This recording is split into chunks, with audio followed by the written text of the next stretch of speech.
Hello, everyone. I'm Debbie Plotnick. I'm Vice President for State and Federal Advocacy at Mental Health America. And we're so happy that you could join us today for the first of our 2 summer meetings. This meeting is from Diversion to Deflection, and you'll hear all about why we gave it that title. Let me start with some basic housekeeping today. This meeting is being recorded, and you'll be able to listen to it after the fact. All of the slides will be available to you, as well as the very special report that we'll be hearing about a little bit later on. So I wanted to start with that. We're going to have some breaks, and I want to do something really important. I want to thank our industry partners, and they are Janssen, Neurocrine, Myriad, Pfizer, Sage, Otsuka, Alkermes, Takeda Lundbeck, and Teva. And we're going to start off today by hearing from MHA's new Executive Director, Schroeder Stribling. I know you'll be as excited to meet her if you haven't already at our conference as we all are at Mental Health America. Let me start by telling you just the briefest outline about Schroeder, and her full biography is on the Mental Health America website. So she's a lifelong social justice advocate, and she has over 20 years of experience in managing organizations. And those organizations have been focused on mental health and homelessness and poverty and racial justice. She also has a clinical background. She worked as a clinician in serving people with mental health needs before she came to Mental Health America. And we are so happy to have her here. So we're going to hear from Schroeder right now. Hello and welcome to this July 28th meeting called From Diversion to Deflection.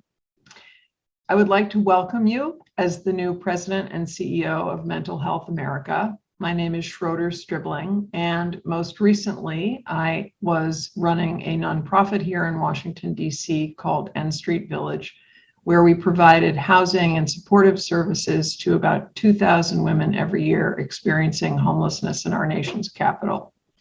I know well how important it is to have community-based services well integrated for those who have mental health issues and concerns. I am proud today to welcome so many MHA affiliates, industry partners, and those who make these meetings possible, and also to welcome the local and state policymakers and advocacy partners here today. You are all vital to shaping and pursuing the essential mission objectives of Mental Health America. Special congratulations are due to all of the mental health and substance use legislative champions that are being honored both today and also on August 3rd. As you well know, one of the central tenets of Mental Health America is prevention and early identification of mental health issues. We know that mental health conditions are the only health conditions where we wait to intervene until the point of crisis.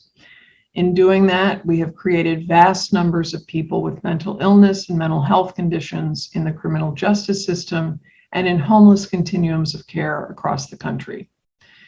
At MHA, we believe it should be a matter of public policy that mental health conditions are attended to before the point of crisis. This is not only a humane approach, but an effective approach for improved individual outcomes and a cost-effective approach for lawmakers and local governments. Today, we'll hear a variety of perspectives, including those from people with lived experience, those in law enforcement and academic research, and from the MHA affiliate network, all about how we must and can work together to move from the very worthy goal of diverting people with mental health needs out of the criminal justice system and to deflecting them into community-based care, treatment, and support. You are the champions of this message and the pursuers of this mission, and I am grateful for that and glad to meet you virtually and look forward to meeting you in person.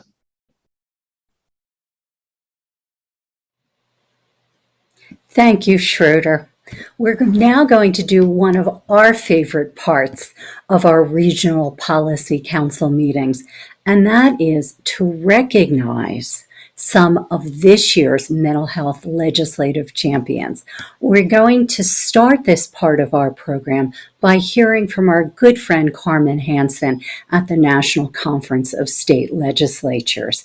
And then we'll begin the awards by hearing a nomination from MHA of Southwest Pennsylvania's Executive Director, Laurie Barnett Levine. And we're going to go through the Legislator Awards, and we again congratulate them all, and I'll be back after to move into the main part of our program. So thank you. Hi, I'm Carmen Hansen, Associate Director for Behavioral Health and Pharmaceutical Policy at the National Conference of State Legislatures, coming to you from our headquarters city of Denver, Colorado. I'd like to thank Mental Health America for inviting NCSL today as they recognize state legislators working on mental health policy in their states. As a bipartisan organization, NCSL appreciates the work done by all legislators on issues important to their constituents. And if the last 18 months has taught us anything, it's that no one is immune to how dramatic life changes can affect our mental health. NCSL has noted hundreds of mental health related bills from legislators from across the country and political spectrum. While all measures may not pass, many do with strong bipartisan support. And this is one area where we see legislatures truly coming together and meeting the needs of their states and constituents. You've accomplished goals like establishing new mental health caucuses and prioritizing mental health and suicide prevention in schools and workforces. You're providing screenings in maternal and pediatric settings and assisting people with housing subsidy applications. You're even enforcing compliance with federal parity laws, which is an accomplishment in itself, and establishing new state offices of behavioral health promotion and prevention. And that is just a small, impressive slice of what you all have done over the last year. We really miss working face-to-face with the 7,383 state legislators and 30,000 legislative staff across the country. It has been a very long 18 months, and we can't wait to see you at another event soon, hopefully at NCSL's online base camp, August 3rd through the 5th, or in person at the NCSL Legislative Summit in Tampa, November 3rd through the 5th. In the meantime, if there's anything NCSL can help you with in your work as legislators, please don't hesitate to reach out with your questions, and you can find us at ncsl.org. Thanks again to Mental Health America for including NCSL in your celebration, and congratulations to all of the legislators on your work and your recognition. Thank you, and we will see you soon. It is my pleasure to be presenting this award to you, Representative Miller, on behalf of Mental Health America. As the CEO of Mental Health America of Southwestern Pennsylvania, I have been aware of your efforts to be a champion for those with disabilities and mental health issues. For those watching from all over the country, I want to share with you some information about Representative Miller. He began his service in the community working with disadvantaged youth. He became a teacher with an undergraduate degree in history and education. Representative Miller later earned his law degree and served as a public defender focusing on juveniles. In his service to the community as a volunteer firefighter, he was even awarded the Medal of Merit for his attempt to save the life of a young child from a house fire. Since he began his career as a member of the Pennsylvania House of Representatives, he not only represented the 42nd District of Pennsylvania, but he has advocated for individuals from all over Pennsylvania. One of the standout events Representative Miller is known for is his annual Disability and Mental Health Summit. This event for years has made a difference in thousands of lives as professionals, family members, individuals receiving services, advocates, and community leaders come together to learn and exchange ideas and information. Mental Health America of Southwestern Pennsylvania, as well as MHA of Pennsylvania, have attended. The event has brought together over 2,000 people, 180 participating organizations, and has offered sessions on disability and mental health topics. In 2020, just prior to the shutdown because of COVID-19, this event was held at the David Lawrence Convention Center in downtown Pittsburgh, in celebration of the 30th anniversary of the passage of the ADA. The event space was filled to maximum capacity, and I can personally tell you that parking in the surrounding area was sold out. In 2021, the event was hosted virtually. The summit has been transformative and is considered a signature event in Southwestern Pennsylvania. We truly appreciate your efforts to make this event possible. Representative Miller, we also appreciate all of your work to represent issues impacting mental health and wellness. Issues like suicide awareness and prevention, parity, police training, work to co-sponsor a bill to attempt to establish a bed registry accessible to providers as well as Pennsylvania residents as they seek inpatient mental health services, to require schools to report suicides as well as suicide attempts. We are proud to have you as our Minority House Caucus Chair as you advocate for increased funding for mental health services, represent mental health issues, and stand up for those who sometimes have no voice. I know you have received many awards since that day that you attempted to rescue that child from a burning building. We are happy that we can now say that Mental Health America is among them. Congratulations, Representative Miller. Hi, everyone. This is Representative Dan Miller. Glad to be here with you through this format. And I want to thank everybody at Mental Health America, and especially here in Southwestern PA, for the acknowledgement and the appreciation. It's always a little bit of mixed for me because I kind of get to the feeling where we still have so much to do, so much work that needs to be done. COVID had an unfortunate habit of showing whatever your problem was beforehand, it kind of made things worse. And during that climate too, there's been a lot of challenges in the mental health arena here in Pennsylvania. We weren't fantastic. February 2020 wasn't a golden age for mental health issues here in the state. In fact, too many bills languish and continue to languish because of the unwillingness of the majority to bring these issues up. And for us to kind of help sort of break through stigma and to really make sure that people are getting easy access across the board to supportive services that they need, no matter their age, from the youngest to the oldest, everywhere in between. And that we also are breaking down historical disadvantages in certain communities that have never really had the access to these services as well. That's a whole nother issue. We have a lot to do. And I know that one of the big issues that I know Mental Health America cares about as well is one that I very much appreciate too, which is in relation to policing. We have to be sure. I was a public defender back in the day. So, I would tell you that 85% of my clients either had a mental health diagnosis or a substance use issue, or both. And that was the vast majority of the people who I would come across languishing in jails, stuck in courtrooms that didn't know really what to do with them, or trying to make an underfunded program work for them while they continue to balance everything else in life. Too many people would come up to me like, well, perhaps it's okay that my loved one is incarcerated, or because maybe they'll be able to get the an evaluation or the support that they need. This is horrific. It's horrific. And so I very much believe it's something that we have to be doing a better job of. No one should have to get arrested in order to have access to mental health services.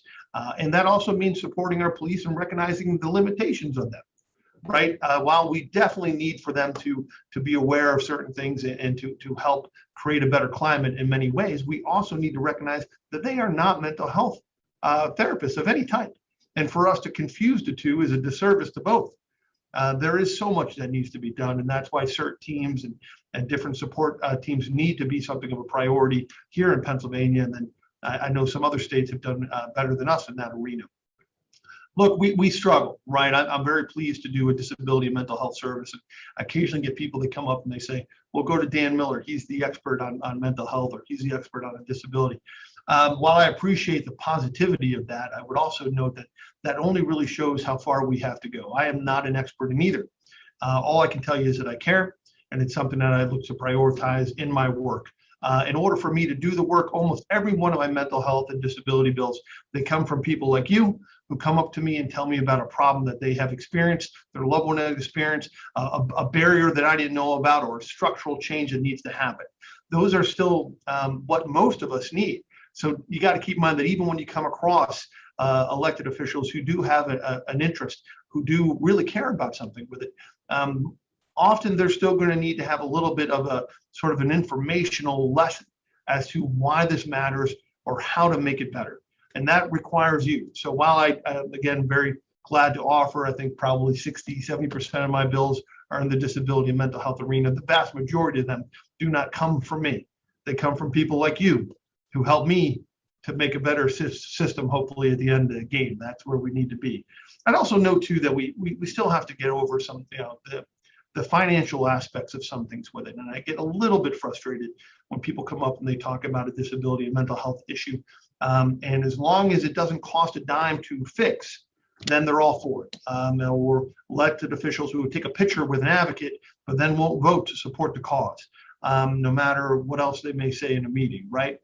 We're beyond that. We should be beyond that. We have to be beyond that. We need real support, and that will also need real parity issues, issues that need to be done with insurance companies.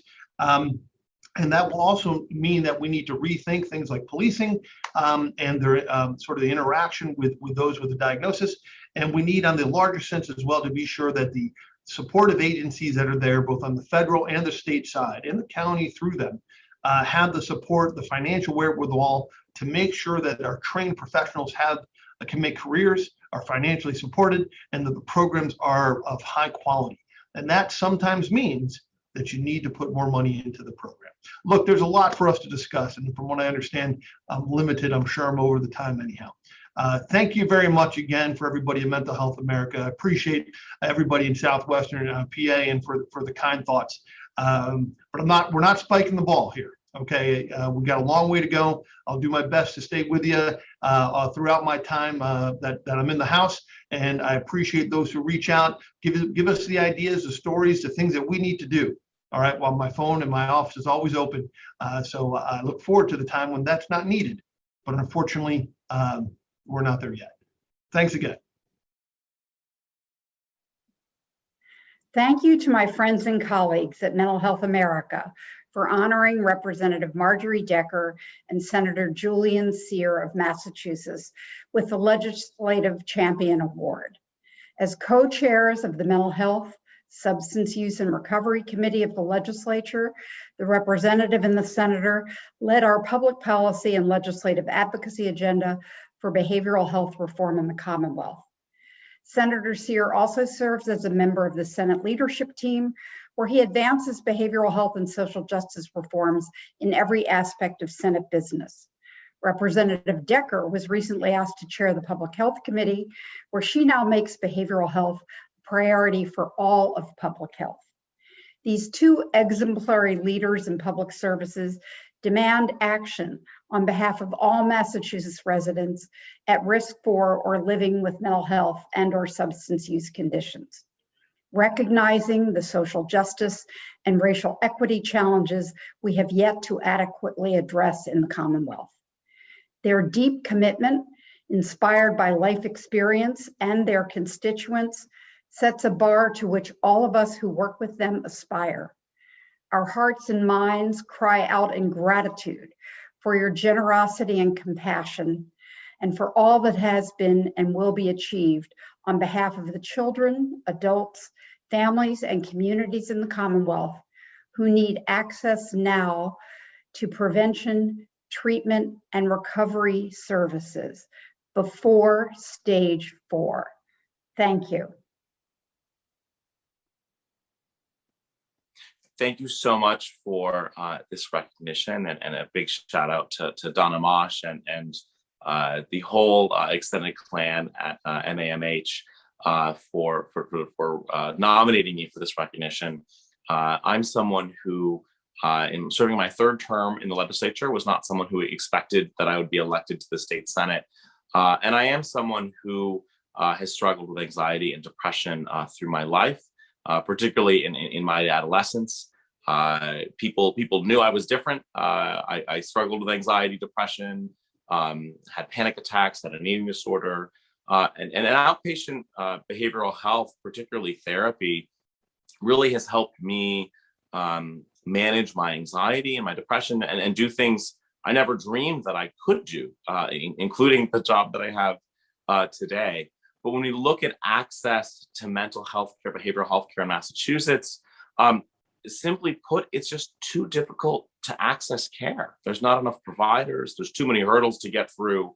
And often those are barriers that fall along lines of race and of class. And so what we're trying to do here in Massachusetts is really to live up to the promise that mental health care is health care, that we provide universal access to everyone, that we have meaningful, true reforms, and we really build a pipeline for a workforce to meet the needs of this diverse Commonwealth. So again, it's a real honor for this recognition.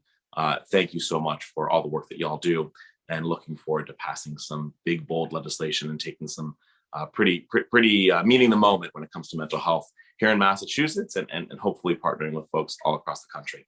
Thank you so much. I'm happy to be here with all of you today, even if it's virtually.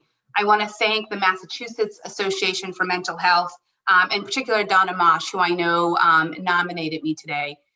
I consider it an honor to be here with so many of you who've been doing really important work around this country to both not only recognize the importance of mental health, but also to hold legislatures across the nation accountable for the importance of this. I often think about how we would never allow somebody to languish with a toothache or an eye infection or an ear infection, and yet we still fall so short of providing the services and the needs for those who are struggling with, I often say, both their hearts and their minds. In Massachusetts alone today, we have seen a skyrocketing increase, over 200 to 400%, an increase in the need for people who are coming into our emergency rooms and who are boarding. And that means that they are waiting for days for someone who can come and support them and respond to their mental health needs. We know that we were underserving people prior to the pandemic, and that has only been exacerbated by this pandemic. And that exasperation has also meant that communities that were hit hardest by this pandemic can continue to be communities that are the most underserved when reaching out and supporting their mental health needs. I can recall as a high school student coming home and telling my mom that I decided to seek out therapy services. And really that culturally was not something that was very accepted in my family, because somehow she thought it was a shortcoming of herself, which of course it was not. Growing up in poverty is a lot, and there's a lot there of research that shows that one of the social determinants of young people who need mental health support and have behavioral health issues, really the common denominator often is the experience of poverty. And I'm so grateful that for whatever reason I was able to recognize that if I could find somebody whose job it was to help me process sort of that inner turmoil that we were experiencing, I was experiencing personally and as part of a family unit, that somehow that was going to ensure that I had a better chance to succeed. And it did, to become the first person in my family to graduate high school and go to college.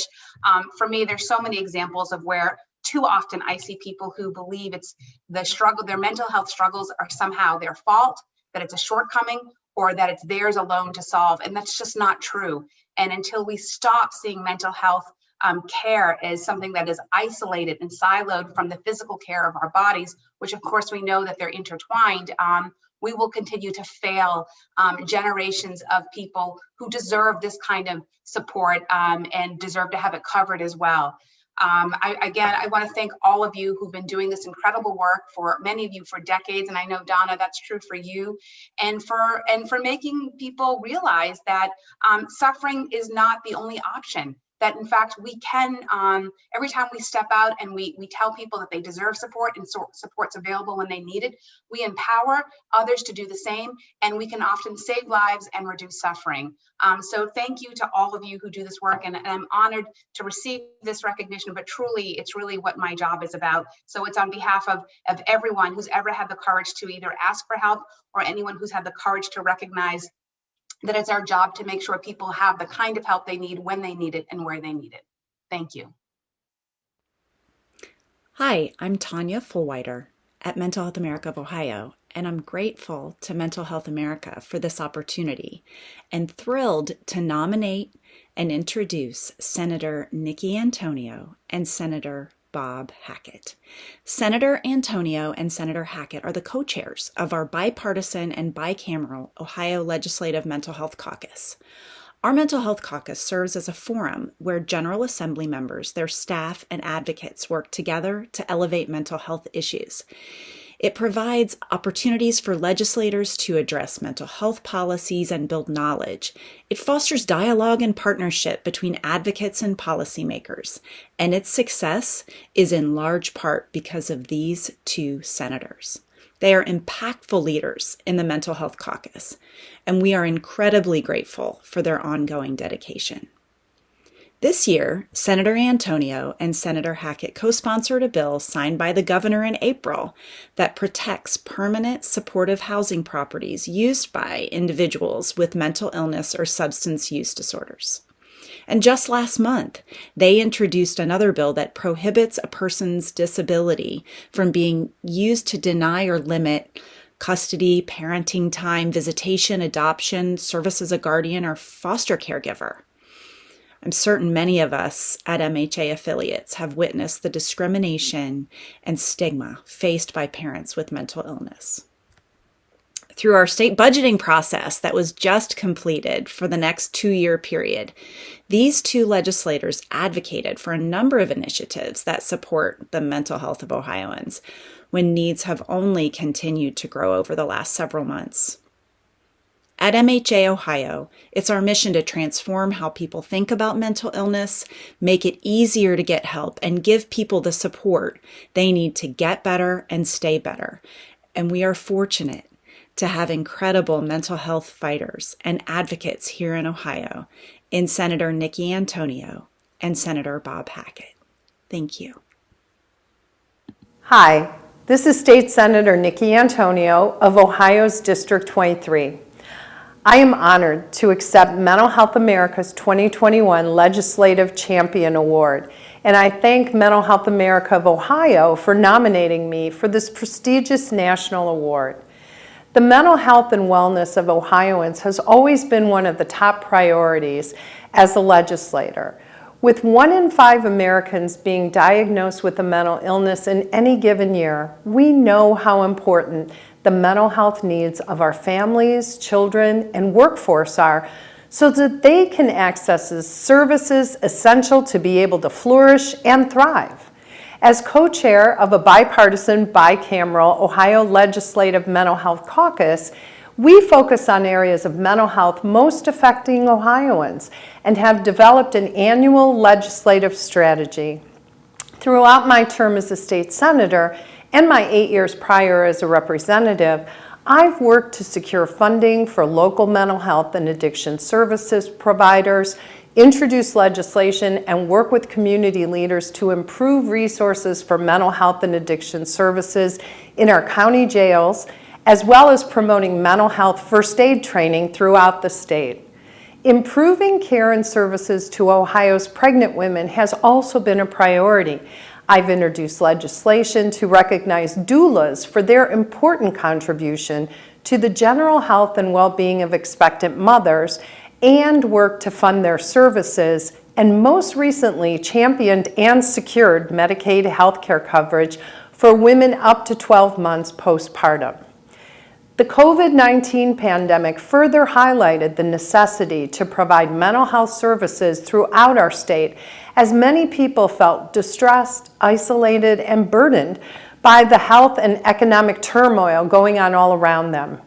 In order to rebuild our communities in the aftermath of the pandemic, given the heightened mental health crisis, I advocated for an increased mental health support and addiction recovery services throughout the state budget process.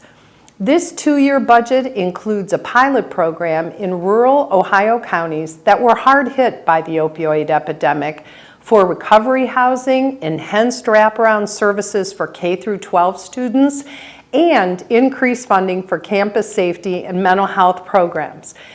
You know, we all have an important role in keeping our families, friends, and neighbors healthy by reducing the stigma around mental illness and advocating for change.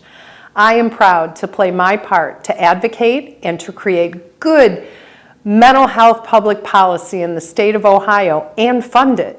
Again, thank you, Mental Health America, for this award and for your commitment to promoting mental health. I am humbled by this recognition, which will serve as a constant reminder to the important work we all have yet to be done. Thank you. Thank you. I am pleased, honored, and humbled to accept the Mental Health America's 2021 Legislative Champion Award. A special thank you to Mental Health America of Ohio for nominating me for this prestigious award. Through my time with the Ohio Legislator, I've always been a big advocate for improving awareness, funding, and the policy issues focusing on mental health. Ohio has come a long way in dealing with mental health issues since I first started with the legislature, but there's still a lot of work yet to be done. Through my work in the Ohio Senate and as one of the co-chairs of the Mental Health Caucus, we will continue to work to improve the lives of those individuals and families of those dealing with mental health issues. Thanks again to the Mental Health America and Mental Health America of Ohio.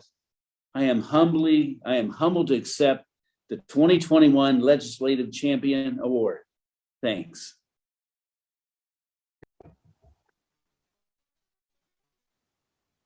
Hello, everyone. My name is Kathy Rogers. I'm the Executive Director for Mental Health America of Central Carolinas. It's such an honor to be able to introduce Representative John Autry for the Mental Health America Legislative Champion Award. Representative Autry represents District 100, which is here in Mecklenburg County. I have only known John for a short period of time, but have been so impressed by his commitment to improving mental health access and especially improving the way that we respond to mental health crises here in North Carolina. He has introduced several bills around involuntary commitment and how we should be collecting data around IDCs, and also helping law enforcement to better respond to those who are in crisis in our community. I see John Autry as someone who is very compassionate and willing to learn what the issues are and to listen, especially in the mental health field, and also those with lived experience who can share their experiences navigating the mental health system. So congratulations, Representative Autry. This is such a deserved honor. And thank you for all you are doing for our community and our state. Thank you. Hi, I'm John Autry from the North Carolina House of Representatives, District 100 in Charlotte, North Carolina. Wow. First of all, I want to thank Mental Health America and the Central Carolinas region of Mental Health America for this honor of recognizing me as the Legislative Champion for 2021. When I started down this journey to take on this effort to try to find some ways to improve the mental health system in North Carolina, I had no idea that such a recognition even existed. But I really want to thank my friend Eric Ellis Stewart for getting me involved with MHA. And I just can't tell you how humbled and thankful I am to be recognized like this. It's really is an honor. But I need to mention a few other people that have had a large part in the work that we've been doing. First of all, our partners in this effort were Shireen Carrico with the Promise Resource Network and Robert Dawkins with the SAFE Coalition. And then, of course, folks like B.B. Smith and Laurie Coker, who have always been touchstones and folks that I could reach out and talk with about these efforts. But the main person I need to thank is a young man by the name of Gerard James. Gerard came to me over a year ago with some concepts and some ideas that he thought should be turned into legislation. I agreed wholeheartedly with that, and we got right to work. And of all the people that we talked to across the country academia, people in the field doing the work on how to respond to those 911 calls dealing with mental health issues. It was really Gerard who kept holding us all together and with this ultimate goal in mind to get some legislation on paper. And without his work and his efforts, we wouldn't be here today talking, I'm sure. So thank you to Mental Health America. Thank you to Mental Health America, the Central Carolinas region. It's a great honor to accept this recognition, and I can't thank you enough. But what I'm really focused on right now is getting this legislation across the finish line.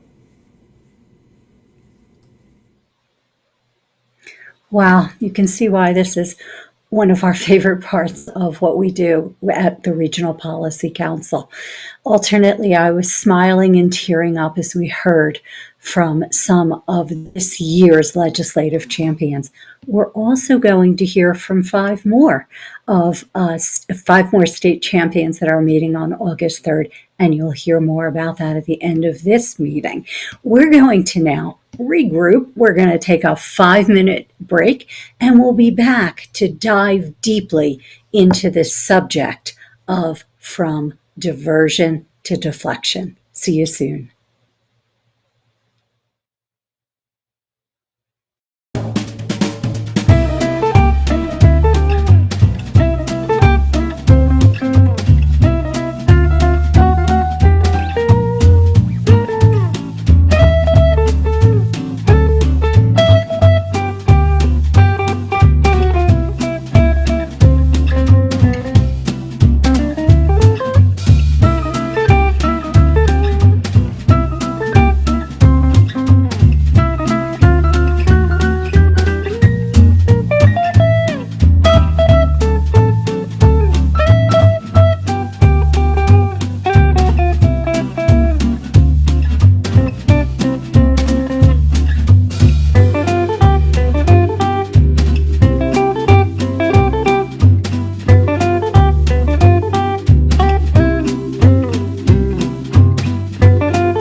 Welcome back to Mental Health America's Regional Policy Council Summer 2021 meeting. This is the first part of our meeting from diversion to deflection. We're so glad that you're back with us, and I hope you were as heartened listening to the legislative awardees as was I.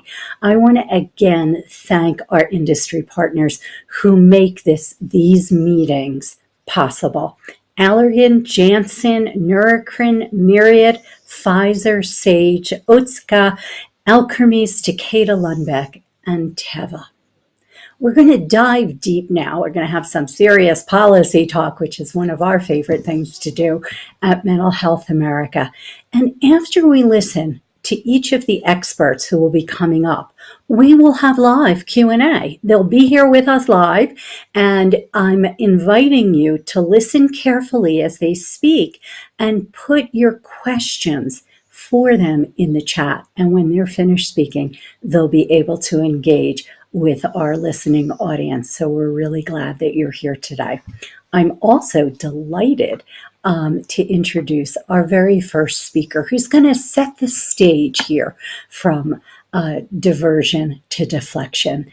And Jack Charlier is the National Director for the Justice Initiatives for the Center for Health and Justice at PTACC in Illinois. And he is also a nationally recognized expert in pre-arrest police diversion. And as such, he's also the co-founder of PTACC, which stands for Police Treatment and Community Collaborative. Jack will tell you a little more about that, and Mental Health America is delighted to be working with Jack. So let's hear what he has to say. Good afternoon. My name is Jack Charlier, and I'm very excited to be with you today to share with you a presentation called Deflection, Creating Earlier, Better, and Wider Responses to Mental Health. Thank you for the invitation, and let's get started. If you like what you hear today, I'm going to offer you the chance to gather with those from around the country who are doing this work of deflection, whether in the mental health space, the substance use disorder space, homelessness, and all the things that we know that are attendant with these issues, and invite you to Chicago, October 12th to 15th, to join the third annual PTACC Training Summit, the Police Treatment and Community Collaborative, which is the national voice of the field of deflection, and meet with others, as I said, who are doing this work that you can learn from, as well as if you're already doing it, learn to do better. Some of the national partners that we have that form PTACC, which is an organization made up of other organizations, are coming up on your screen right now, and you're probably going to see some organizations that you work with and that you might even be in, as a matter of fact, all of which have gathered together and said this field of deflection, this newly emerging field that is looking at better responses, earlier responses, and wider responses to people who have mental health challenges in our communities, but the way we want to do that needs to change. And we'll talk about what that change is looking like now across the United States. And I want to be part of that movement. So I invite you to be part of the PTACC Third Annual National Training Summit. And you'll notice on this last screen that we soon will be very excited at PTACC to welcome Mental Health America into the national partnership. And we are already very far along in our conversations with you. Love the work you do, love the leadership you provide, love the message you bring, and most importantly, love the impact you are making for our neighbors who suffer from mental health challenges and issues across the United States. Thank you, Mental Health America, again for the invitation today to allow PTACC to be here with you, as well as I said, for the work that you are doing. Now, to get started in this presentation, I'm going to first open up with understanding what is this thing called deflection. And so where are we going to go with this? Well, the first thing you've already heard in the title of the presentation is I'm going to offer you a framework about responding to mental health earlier than we generally have in the United States. Earlier means not only a point in time, but where that person is and the challenges they are facing in terms of mental health.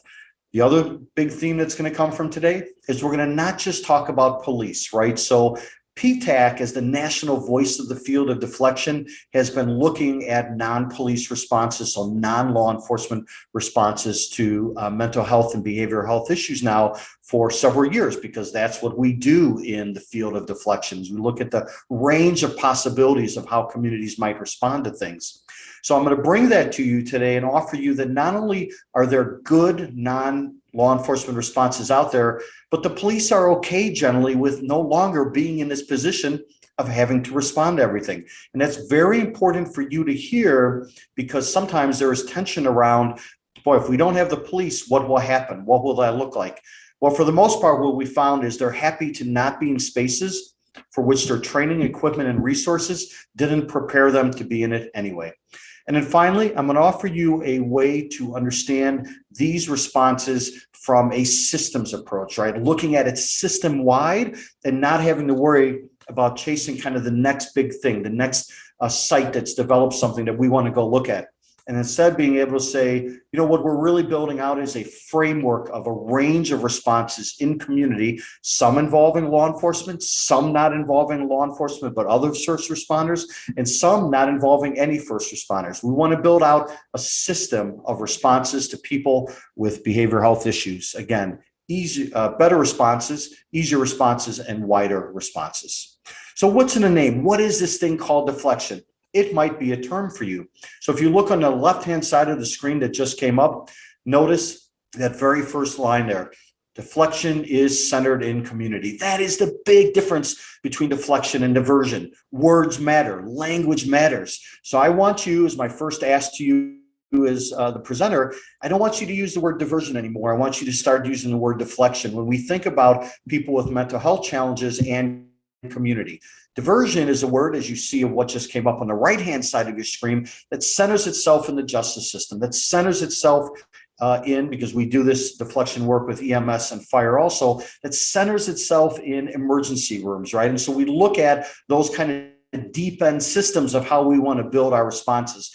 Deflection has come along in the last 5 to 7 years in the United States. Not that sites doing mental health response didn't exist before then, but a field and a movement that has said we need to move from understanding the justice system or emergency rooms as the way that we are responding to mental health and behavioral health to the community, and the community being the centering of it. So this is the first way of understanding what deflection is. And my first ask of you, again, that you not use the word diversion, but you use the word deflection when we're talking about this space. When we use this word deflection, obviously you can see on the screen now there's other terms that are used. All these are acceptable. That doesn't matter. The point is, no matter which term you're using, that you're doing what just came up at the bottom of your screen. You are providing, and FR there stands for first responders, you are providing police and first responders being involved in the response from a community's perspective to people who have mental health and behavioral health issues. So the first two items you see at the bottom of the screen are what we know, right? People know you can do number one, arrest. Everybody gets that. Many people actually don't know that most law enforcement encounters result in number two. There's actually no action taken. Now, while we don't want to get into situations of net widening, what we do know is that 60 to 81% of law enforcement encounters, when we do a forensic analysis of them, have something to do with mental health use and drug use. And so what we're doing is, through deflection, is we're moving from number one to number three, and number two to number three also, where we're saying we want to leverage the fact that the officer, that she has seen a person and that person is probably in need of help. We don't need her to diagnose that person. We don't need her to make any other decision other than, hey, I've got a deflection team with me. They might be in the squad. They might be 5 minutes away. They might come and see you in 2 hours, but in real time, they're going to work with you and engage you. And that's what deflection is doing. It is offering a third way for our first responders, not limited to law enforcement. Remember what I said, one of the themes of this presentation is we're going to look at non-law enforcement responses to people who have mental health and behavioral health issues. Already we get it on this slide. And some of this terminology was built around non-law enforcement responses, while also understanding where does law enforcement fit properly. And I'll show you something on that later. So a variety of terms for deflection. Now, before we move on, I want to have you look at what just came up in red. One of the things that's true is when I'm generally talking to audiences that are very much in the mental health arena, which you are as leaders with Mental Health America, you might be prone, and I don't know, but you might be prone or kind of more predisposed to understand these responses from a crisis standpoint. The good and cool thing about Deflection is we're moving upstream on everything. We're getting to people earlier. As I already said, another one of the themes of this presentation, this brief presentation to you. And we want to get to that non-crisis space, right? We don't want to be waiting until there's a mental health crisis. By the way, the substance use disorder world, the drug world, has its counterpart to this also. When I speak to that crowd, I say the exact same thing. So I'm not picking on you. Just want you to know that in Deflection, we're getting out of this crisis response mode to mental health and through Deflection in all its forms. And we're saying, let's move upstream earlier in time and earlier when the intervention with the person might not take as many resources, might not be as difficult for the person because we're catching them earlier in the space of the suffering that they're doing as a result of their mental health challenge. Now, I've given you words to understand Deflection. I've given you different contexts. Now I'm going to give you a picture, because if you're like me, you might be a visual learner. Another way to understand Deflection is we call it the handle on the front door of the justice system. Now, one thing very quickly, obviously, responses to mental health and behavioral health are not handled solely by the justice system. Deflection wouldn't exist if it didn't. Notice on the left-hand side of your screen, that blue and gray is really supposed to be just a schematic, right? A visual of the US justice system. But notice on the left-hand side, it's green. It's green, and green means community. And notice underneath that first outbound arrow, that arrow shooting up on the left-hand side, it says police, first responders. First responders are EMS and fire, and they're not part of the justice system. I know that, you know that. It's just a way of bringing it all together on one slide. So just go with me on this. We are talking, in fact, about community-centered responses. That is the critical definition of Deflection, and you'll see that now for those of you who, like me, like visuals. So Deflection is the handle on the front door of the justice system. You could also say to some degree the handle on the front door of the ER, right? And reducing the use of ER when appropriate. And we believe by using what just came up in yellow at that space there, right, where that yellow oval came up, we can do what just came up in green, right? The idea is we're avoiding the deep end system of the justice system. We are avoiding the deep end system of emergency rooms and hospitals when appropriate, for both of those when appropriate. And instead, and this is right, instead, we're going to do the left-hand side of your screen that you see now, that yellow oval is growing. We're going to do Deflection. Those other ovals that came up, that's called diversion, right? I already said that. That's called diversion. That's where people are already justice involved. They're in the courts. They're on probation. They're on parole, whatever it might be. We know that some amount of interventions for mental health and behavioral health, like mental health courts, matter and make a difference. But what we don't want to do is get stuck on the mental health court as the means by which to address the overwhelming number of people for whom they present no public safety risk whatsoever. None whatsoever. They are a risk to themselves at most, and I know that you know this, and we can deal with that in the community. We can deal with that without going inside the justice system.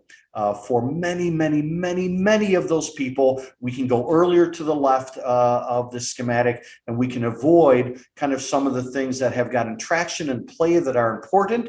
But really, in terms of the scale and scope of the number of people that law enforcement and first responders are encountering, and I'll show you that in a bit, who have mental health challenges, we don't want to look at the justice system for that. And they're not a public safety risk in the first place, so why would we look at the justice system in any case?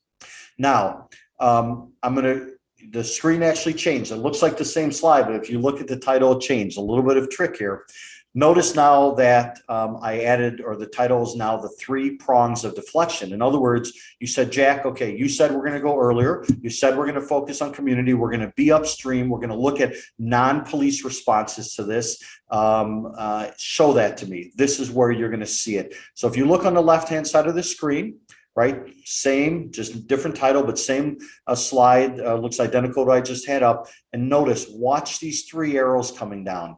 These three arrows represent what we call the three prongs of deflection. You'll notice one arrow is entirely in the green. That means there's no justice system involved and no law enforcement involved in that approach. And I'll show you that in a second. The middle arrow is coming down right, and we'll do a little close up in a second, is coming down right at the community and the justice system. That's just a way of representing EMS, and EMS responses, not limited to crisis. This is the big thing. I'm going to keep repeating it. Not limited in crisis, but getting to people earlier. That's what that represents. And the final arrow represents the police deflection space, the police responder space. And you're going to ask, well, Jack, when do we use each of those? I'm going to show you that, so hang on. Okay, let's drill down into that slide that I just showed you. So this is the same left-hand side again, same schematic. Green is community, yellow is showing the deflection interventions for possibility. I'm going to blow this up again so you can see that I'm not lying to you. It's the same slide. I'm going to put the three arrows back up, and we're going to name these. So when we talk about different ways of responding, we should give them a name. And some of these are going to look familiar to you. Notice that first dashed line is going to community at the bottom. The next dash line is going to EMS and fire. And it's really EMS, EMS and fire, but it's really EMS in this space. And the final one is going to police, and we're going to give these names. So these are the three prongs of deflection. Community responder, one prong. Co-responder deflection, second prong. Third prong, police responder deflection. Those are the three prongs of deflection, the three types of responders that we use. And if I take the yellow circle off so that you can see it a little better, what you'll notice is each of those arrows now maps down to community EMS or police. And notice they're all sitting at a certain point on this justice slide. And what we really want to do, again, we're centered in community, right? We're not using mental health courts. We're not using a prosecutorial diversion scheme. And I don't mean anything by scheme, but a program like that. We're in community. Even the police responder is really just serving as, if you will, leveraging those relationships, or the catchment, if you will, the catchment for sending people back where? To the left, because in deflection, like you just see on that blue arrow, we want to keep pushing upstream. We want to keep pushing earlier. And notice that blue arrow crossed police responders, crossed co-responders, cross community responders. In other words, we want to use all three of those approaches and build that out in a way, as it says on the left-hand side of the screen. We want communities to build the prongs that are needed to respond to the behavioral health issues they face. I don't want you just to build a community responder, unless for some reason that's the only type of deflection you need. I don't want you to just build a co-responder, which everybody's talking about in the last 15 months, for good reason. For us in PTACC, as a national voice of the field of deflection, we've known and worked with co-responder sites for years. No one was really paying much attention to them prior to the last 15 months. That's fine, but don't go build a co-responder deflection initiative if what you really need is a police responder and a community responder.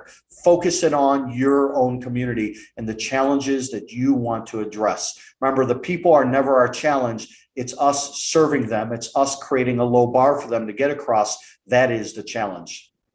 Okay, as we head to the final few slides on this, I'm going to move now to the question that we humans always ask each other. Why the heck, Jack, should I do this? What should motivate me in the midst of everything I've got going on? Why deflection? You're putting something more on me. Here are the answers to why deflection. This field, by the way, is young. We estimate it to be, as a field and as a movement, I want you to hear that, not as individual initiatives or programs that have been operating. We have some that have been operating for a long time, but as a field and as a movement, it's only about 5, 7, maybe 10 years old, depending on how you look at it, where we've realized, oh yeah, we've got all these communities who are reframing the relationships of how police and EMS and community and mental health treatment and recovery and housing and families and children can do something different together to get to earlier, better, and wider responses to mental health, right? That is the presentation, after all. So the first one is The opportunity is in the numbers. Now, you have seen this diagram already, this image, but I'm going to do it a little bit differently. If we were live, I'd ask you for your input. This is audience participation time.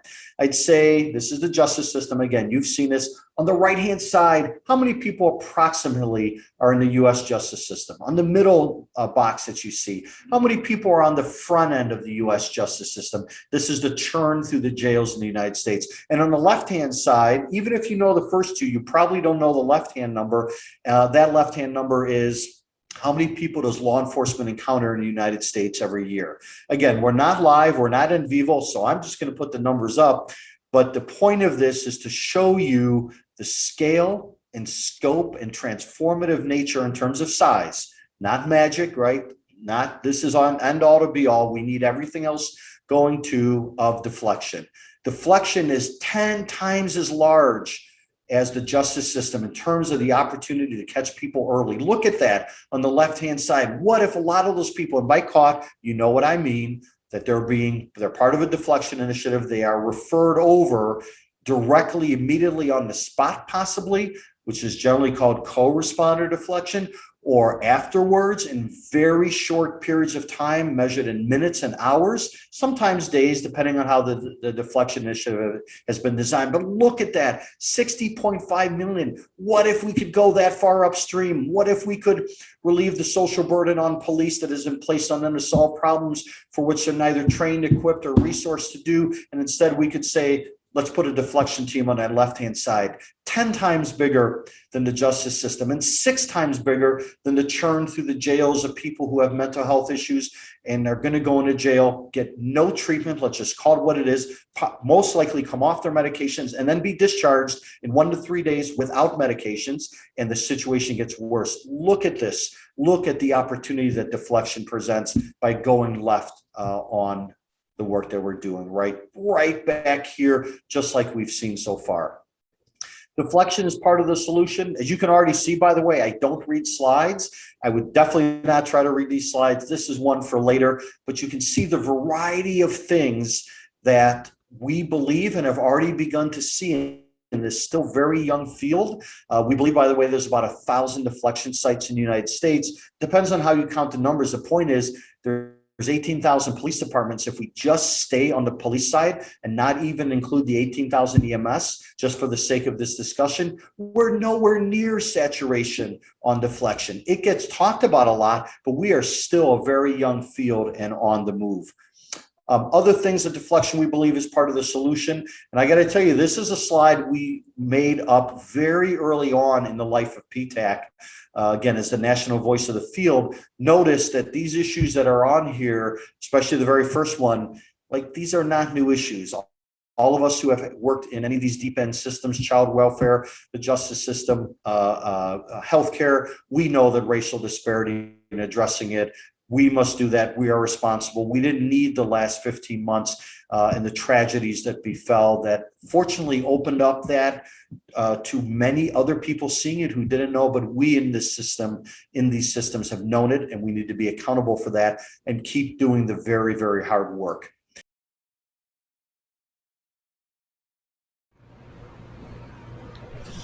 Welcome back, Jack. Thank you for joining us today. So glad that you're here. You know, that presentation had so much important information, but the fact that you brought the numbers in front of us was really quite something. And you made some really important points about when police come out, that a lot of the time, nothing happens. The police come, they knock on somebody's door, they say, "How you doing?" They say, "I'm fine, it was a mistake, I don't need anything, I'm okay." And that's the end of it. And so that actually maybe has deflected people out of the criminal justice system, but it certainly hasn't gotten them to that community piece that they need. Can you elaborate a little bit more on that? Sure, absolutely, Debbie. And good to see you again, and great to be here live with everybody today.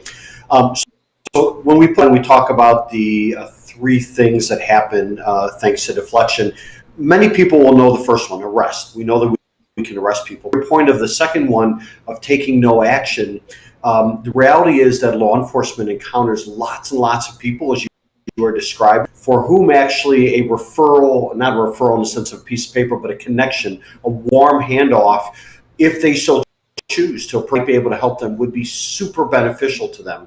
And we actually know that most police encounters are actually in that number 2 category of take no action. And that's kind of part of the power of what we want to see when deflection initiatives are built. So they'll come up with a design that really focuses on who the police are contacting, that they might want to use deflection in lieu of arrest. And that's fine, that's good. But when we look at a lot of the data, what we see is that police encounter lots and lots of people for whom no arrest was going to take place. And yet we want to leverage that opportunity for someone who has a mental health need early on, as you heard me say, Debbie, early on in the life cycle possibly, so we're not waiting for the crisis, for that person to be connected to treatment, to support services, to recovery, to peers, whatever it might be. And that's where the officers do play a very critical role in deflection. Again, they're not making clinical decisions. That's not what we're asking them to do. We're asking them just to say, I recognize that Jack might have a mental health issue. I may never have been here before, but something in my training taught, or I might have a deflection team with me. And right then and there, if the person wants, right, they still have choice, they have the ability to engage or not, that deflection team is present, it is alive. The officer steps away, walks away. She goes back to patrol. She goes back to what she's doing. And now the team is left. And think of the dynamic and the difference that would make early on to be able to do that for people who otherwise have a hard time accessing what are very difficult systems, have a hard time figuring out how to navigate it, including their families helping them. And yet the deflection team is uniquely designed to navigate these waters. Jack, you are just absolutely singing MHA's song about earlier, making sure that folks get what they need in the community. I'm inviting folks who are listening to us to please send us questions in the chat. And we have one regarding budgets for law enforcement, about cities and how do they justify their big police budgets when we're asking them to develop other kinds of services. So in regards to deflection, right, because that's the lens from which I answer that question. In regards to deflection, actually, what we're asking to do and EMS is to form partnerships with and hopefully driven first and foremost by community, right? So in terms of how a police department might allocate its budget to do deflection, in other words, to get better responses to people who have mental health, we really want them to do is to take that time and effort and energy and look at who are potential community partners, who in the community is already doing this. And if the community is already demanding something, let us sit at the table with them and listen to them and come to the table with. So what a department could do with that budgetarily, obviously each department would make that decision on its own. But the point is you can use the time of your officers, you can use the resources of your department to support a deflection initiative. It doesn't have to be, as you heard me say, centered in the department. In fact, quite frankly, we want deflection initiatives centered in community. And so to the extent that a police department says through its budget, we have resources that we could bring to bear to help start a deflection initiative or grow a deflection initiative, do that and do that in a way that centers it again in community. So that's the best answer as a general answer, Debbie, that I can give to that. But when we communities, better yet, one by one, we can get specifically, so what could that look like in terms of how that could be developed in a department and a community. Community's got great resources, but often lacks funding, right? A police department has funding.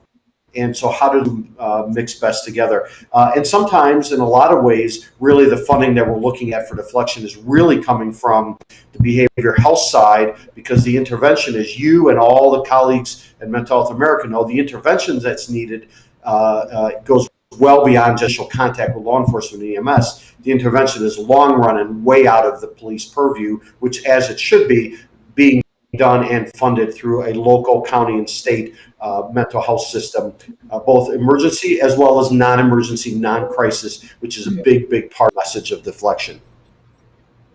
as I work with legislators across the country, they often say to me, well, we don't have the money for the community-based services. And I say to them, well, take a look at your budgets. What does it cost to pull a police officer off the street to wait in the emergency room with someone? Or if you're in a rural area, what does it cost to transport somebody for 6 or 8 hours?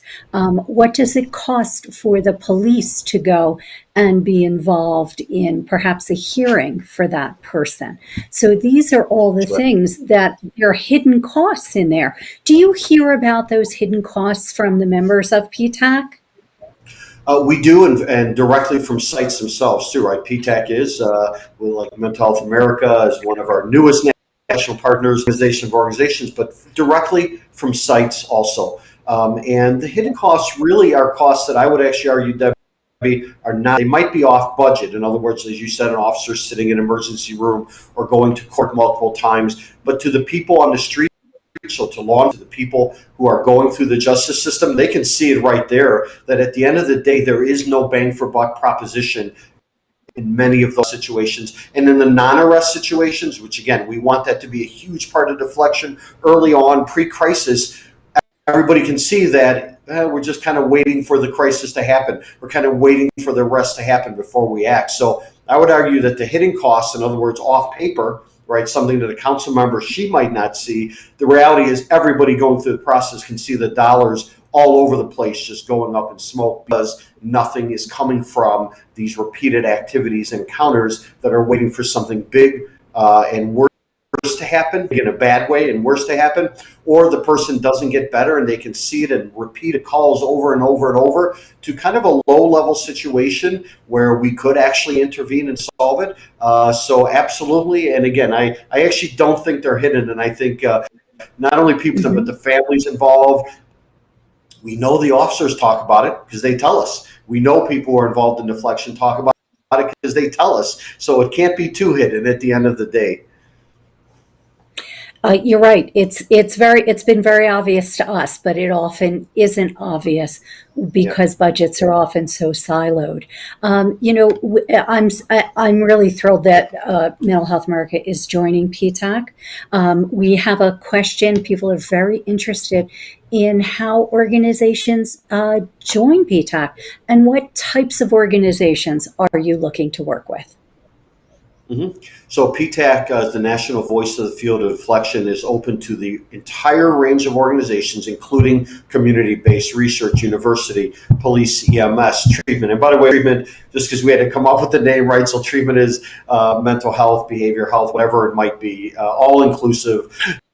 You can only put so many letters in your name at some point. Recovery peers. So organizations can join PTACC by saying, I'm interested in this field. I might or might not be doing any work in it, but I'm interested in being part of the development of the movement, really the movement of moving upstream in the United States, which is called deflection, the movement of non-law enforcement responses, but also law enforcement responses, really building out that 3 prongs of responder, co-responder, and police responder, all of those. I'm interested in that. So as long as you're an organization and you're in that space, we want you. If you want to do policy work, fantastic. Policy work. You want to do practice work, we can do practice work. You want to do research, we do research. And by the way, Debbie, that question, we are not territorial, quite the opposite. PTACC's role as the national voice of the field is to grow and develop regardless of where people are and what they're up to make sure that we are getting to all communities and that everybody feels welcome in it. We're getting to rural communities, so important to talk about rural communities and deflection, that we're getting to communities of color, so important to talk about communities of color. Both those communities really represent, in a general way, I get this as a generalization, communities that have had a complete lack of access at times to a very, very disproportionate access to mental health. And so deflection reframes that relationship. So organizations that are part of or want to be part of reframing even that relationship, that might be the space they're in. So from practice to policy and all points in between, we welcome organizations. Just send me an email, come to our website, ptaccollaborative.org, and we will welcome you in. Thank you, Jack. You know, you're really setting the stage very wonderfully for some of our speakers who are coming up. I'm going to say thank you to you. I'm going to introduce Dr. Amy Watson. You've also set the stage for hearing what people with lived experience want. We'll be hearing from Karis Myrick from Rural, and Kevin Martone, who's the incoming chair of the Rural Mental Health Directors organization, is going to be speaking to. So I know we're going to be touching on all of these things. We are so appreciative that you took the time to put together that amazing presentation for us and to be here to interact with us live today. And I'm looking forward to all of my interactions with PTACC. So thank you so much again, Jack. Thank you for having me, Debbie. And again, thank you for the leadership and the work and the impact of Mental Health America. And I want you to hear that from each of you. Thank you. Thank you. It's my pleasure now to introduce Dr. Amy Watson. And Amy is a professor of social work in the Helen Bader School of Social Welfare at the University of Wisconsin in Milwaukee. And she'll tell you a little bit more about her academic work in the past 2 decades, focused on police encounters with people with mental illness. And her current work is looking at models in the ways to reduce and eliminate the role of law enforcement in mental health crisis, which dovetails very nicely with the work of PTACC. And very importantly, Dr. Watson is also the incoming board chair of CIT International. And she'll talk a little bit more about CIT and the amazing work that they do. And it's been our great honor at Mental Health America over the years to work very closely with CIT.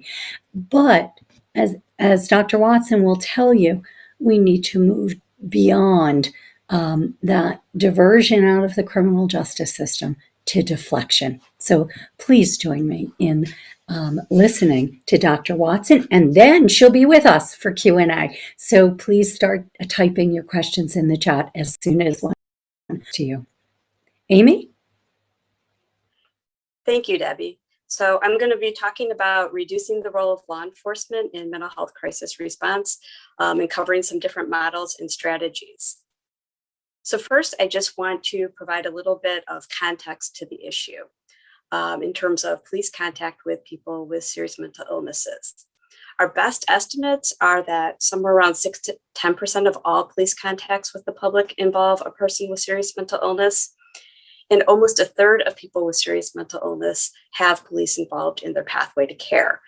We also know that in urban public mental health settings, this number is much higher. Tragically, at least 1 in 4 people fatally shot by police had a serious mental illness. And that's on the low end, it's likely higher.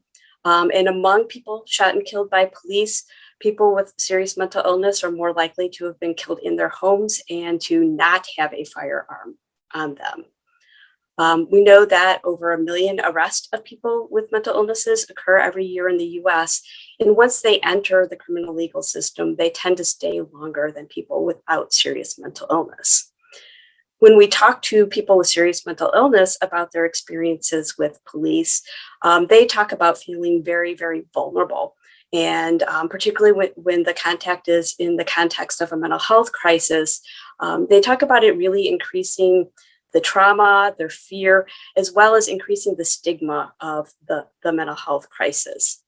When we talk to police officers about their involvement in responding to people with serious mental illness, they express that they really wish they had additional options beyond arrest and taking someone to an emergency room. They also express a lot of frustration, feeling that they're kind of taking on a role that should be the role of the mental health system in providing crisis response, but also in providing engagement and follow-up for people that do experience crisis in the community. We also can't ignore the current social and political context. We're all very well aware that our community mental health system is seriously underfunded. At the same time, we're hearing demands to defund the police in the wake of the murder of George Floyd, and sort of a continuous series of oftentimes Black and brown people being shot and killed by police, many times during a mental health crisis. And what the defund demand means ranges all the way from abolishing the police to more to shifting much of the responsibility that police have for social service vulnerabilities to some type of social service response instead of police, and also shifting some of that funding. We're also seeing right now emerging opportunities to really develop our crisis response system. So to address some of that underfunding in the mental health system, building crisis response systems. We have 988 that will be coming online in July of 2022, along with some funding opportunities. There's potential funding in the American Rescue Plan and a number of other pieces of legislation that are pending that could help fund some efforts to really sort of develop the non-law enforcement side of the crisis response system. So I'm going to talk a little bit about existing response models that we have for providing crisis response in the community.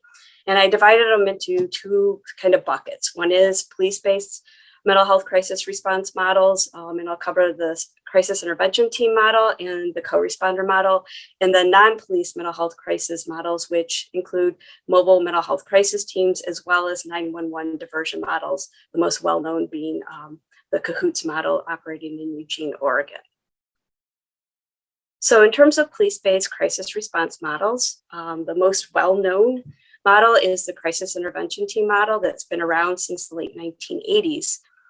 And really at the base of this model is the partnerships between law enforcement and other first responder agencies, community mental health providers, advocates, family members, and people with lived experience of serious mental illness. And that's really what's meant by the team.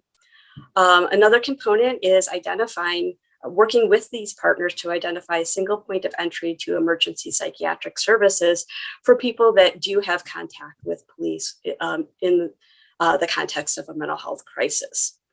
The most well-known part of the model is the 40-hour CIT training, which per the model is for officers that self-select into the role.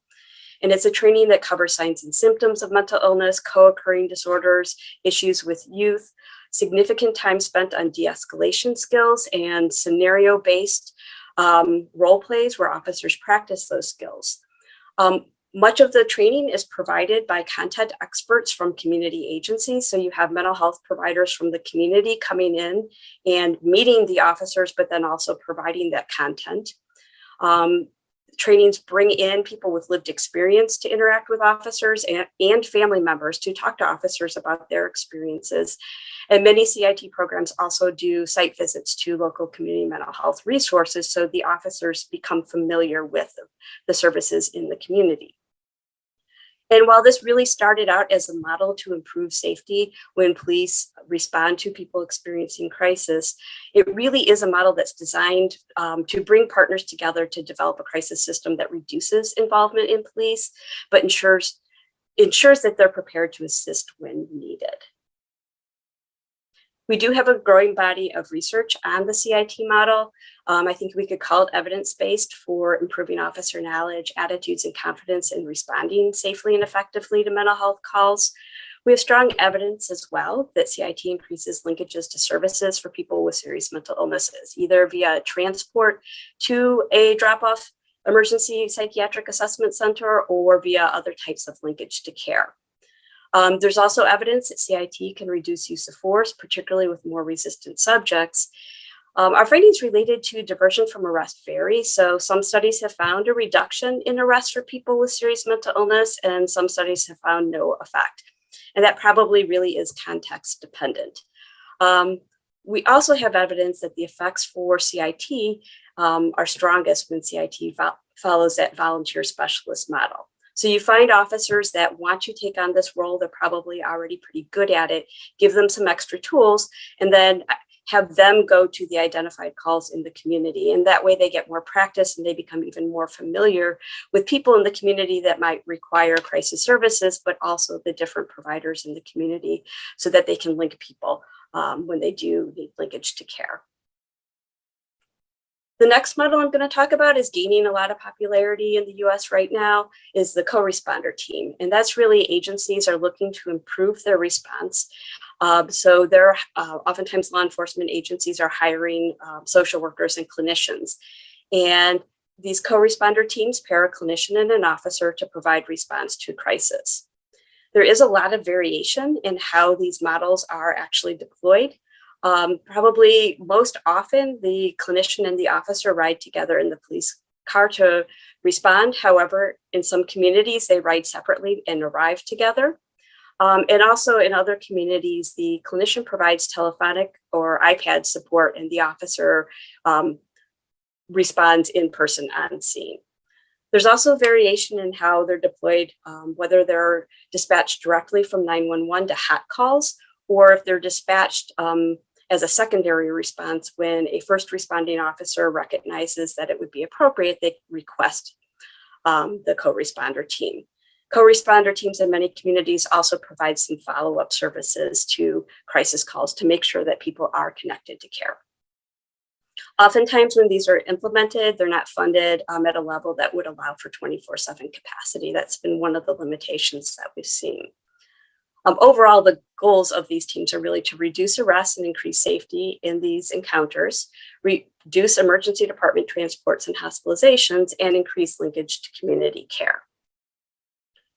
Here, looking at the research, there is a growing body of research looking at co-responder teams, including 2 systematic reviews and a number of quasi-experimental and descriptive studies. And this body of research suggests that various versions of the model are generally acceptable to stakeholders. They may improve collaboration between police and mental health providers as they get to know each other responding together. There's also evidence that they can reduce emergency department transports, but increase the admission rate for those transported. So that really is by having that clinician on scene, the clinician can make the assessment on whether the person needs to be transported. Whereas if it's just an officer, they may be transporting more people because they don't feel prepared to fully make that decision that the person might not need to be transported. There's some evidence that these teams can reduce repeat calls for service because the clinician's able to be there and link the person to care. And there's evidence, there's been some qualitative studies that suggest that these co-responder teams are preferred over police-only response by service users and by family members.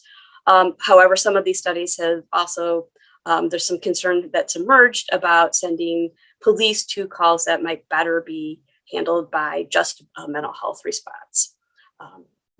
So the other concern that we see in some of the literature raised about these teams, which is similar to the other models as well, is that just when there's very limited community mental health services, even having the clinician on scene to provide that linkage can be difficult if there's nothing to link people to. So I'm going to switch to non-police mental health crisis response models. And the first one is mobile crisis teams. And these have been around for a long time, though, based on funding and capacity, they're more or less available. But these are typically teams of clinicians or clinicians and now peer providers that can be accessed or deployed without law enforcement involvement. Typically, they're not dispatched via 911, but rather via a crisis line or directly through the mental health agency. However, they may respond at the request of law enforcement, and in many communities, they may also request law enforcement assistance when safety issues are identified. So they do partner with law enforcement at times. Here, surprisingly, there's a very limited research on these teams. However, some studies that were done in Georgia in the early 2000s did find that mobile crisis team intervention increased service utilization in the 90-day follow-up period. So these teams that went out were able to link people to care, and compared to people that were just transported by police to the emergency room, those that received the mobile crisis team response utilized more services. They also saw reduced hospitalizations in the 30-day follow-up period for the group that received mobile crisis team response versus just the ED transport. One of the common findings related to mobile crisis teams is that they lack 24/7 availability. So they're just not funded at capacity.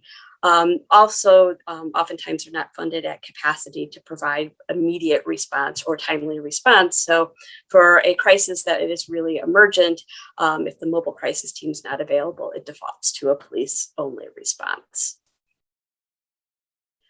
So lastly, I'm going to talk about 911 dispatch non-law enforcement alternatives. It's kind of a mouthful, but most of you have probably heard about the CAHOOTS model in Eugene, Oregon. It's Crisis Assistance Helping Out on the Streets is what the acronym stands for. And this has been around since the late 1980s. So it's been around as long as CIT. And what it represents is a partnership between a community mental health agency and a whiteboard clinic and the Eugene Police Department. And this model is integrated within the Eugene's emergency call system. So the teams carry police radios and that's how they're dispatched. The teams consist of a crisis worker, which is often a bachelor's level mental health worker with some crisis experience, and a medic, which could be an EMT or a nurse. They go through 40 hours of CAHOOTS training and then 500 hours of on-the-job training. They are accessed via the emergency call center. They go out, they provide services. All of their services are voluntary. And so while there's not been formal research on the CAHOOTS model, the data that they have on their webpage suggests that they've been successful in responding to a large proportion of calls that would have otherwise been responded to by police. I think they respond to about 20% of the calls that come in through the emergency call center. And in 2019, they responded to about 24,000 calls, and they only required police backup for safety issues in 311 of those calls. So this really demonstrates that it is possible to safely send non-law enforcement responders to many of these mental health crisis calls. And now what we're seeing across the country is that many communities are trying to implement some form of a CAHOOTS model, which may oftentimes with some variation, but the idea being it's a non-law enforcement team that can be dispatched via 911 to a subset of the mental health and behavioral health crisis calls that come in. In Portland, Oregon, they're piloting a Portland Street Response, which is housed in their fire department, and it's going out to respond to calls. There's the Denver STAR program. Again, we're starting to see many communities really working to implement some form of non-law enforcement crisis response. So when we're thinking about the variations in these models, particularly for communities that are kind of struggling with what they might be able to implement as an alternative to police, it's useful to think about what these variations are, and they're kind of decision points too.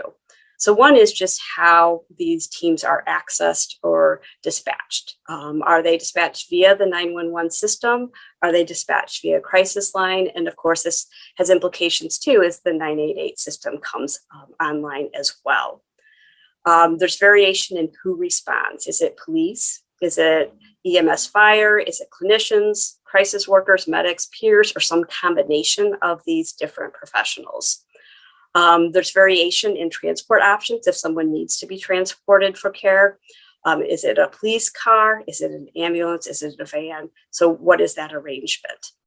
There's also variation of where a service is housed. And I think this is really important implications that communities really need to work through.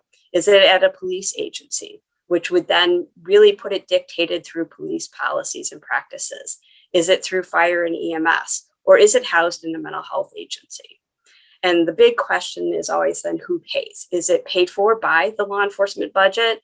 CAHOOTS is paid for by Eugene Police Department. However, in other places, teams are paid for via behavioral health funding. Do we want to look at if Medicaid is paying for it? So that's going to be really important to look at. And it really looks like with 988 implementation and some pending legislation, there's going to be additional funding opportunities to pay for the development of some of these programs. So we really can't talk about this issue, and just to wrap up, we can't talk about police response to mental health crisis without thinking about implications for race equity. And we know that there's documented inequities in mental health care, overall health care, and in policing. So as we're, thinking through what we want to develop in our communities, we really need to make sure that we have all of the community at the table. And particularly the communities that have been most negatively impacted by policing need to be at the table so that we can tailor a crisis response that meets the needs of the community. And one of the things I really worry about when we're talking about non-law enforcement responders is that it's always for when it's safe to do so. And there's a significant amount of bias that can come into play in assessing safety. So we could end up creating these alternatives that serve white middle class communities very well. But if we're not careful about how we assess safety and where bias comes in, we could be continuing to send police to Black and brown communities to respond to mental health crises. And then in effect, instead of reducing race inequities, we'll be increasing them. So that's going to be really important for us to monitor and be very intentional about how we move forward. So finally, the last thing I'm going to talk about, I'm going to put on my CIT International hat. This year, I am president of the CIT International Board of Directors. And something that we are coming out with is a statement or an explanation of why CIT International doesn't promote the embedded co-response model. We know that many communities are really working to improve their response, and police agencies are hiring clinicians in order to do that. And in some communities, it's working well. But really what we're trying to encourage CIT programs to do is to work together with their partnerships to develop options that don't involve law enforcement so that we can move towards reducing the role of law enforcement as much as possible, but making sure that law enforcement is prepared to partner when they're needed. So we're releasing a statement that just sort of explains that stance. And it's not to necessarily criticize communities that are working and implementing co-responder teams, but we want to push communities to develop options that don't involve law enforcement at all, that are prepared to partner with law enforcement when needed. And that way we can reduce that footprint, because we know that people with mental illness find it traumatizing and stigmatizing to have law enforcement involved in their crisis. And co-responder teams still require that a law enforcement officer be there. If we develop alternatives, then if police are needed, they can be there. But if they're not needed, then we can just remove that from the equation altogether and provide a better crisis service to people living with mental illness in the community. So with that, I will want to say thank you. And if there's any questions, I believe we have a little bit of time for that. Thank you, Amy, and welcome. Thank you for being with us today. As I said to you when I listened to your presentation, I learned so much from it. It's really, the research is so important. And as president of the board of CIT coming in here today, it really means a lot that you're with us. Many of our MHAs across the country have been involved in CIT training. When I was in the field, back about 15 years ago, I was involved in the team that brought CIT to Philadelphia. And the reason I bring that up, it has been so heartening to watch the evolution of perspective. CIT is a wonderful model, and when it works remarkably. But it's expensive, so a lot of police departments, especially rural areas that don't have enough manpower to pull somebody off the streets for a week, they do little variations, and then they tell you that their police are trained. But what's been really amazing to me is to watch the movement from CIT International, from the big police departments, from Philadelphia, where I started, where people like Inspector Healy are looking to, are evolving, are growing, so that we really can see the field going from that diversion to deflection. And it's quite remarkable. And I invite folks to send questions, because you're here today to talk directly to people. It really means a lot to our audience to have you. We're looking forward to the time when we can be in person.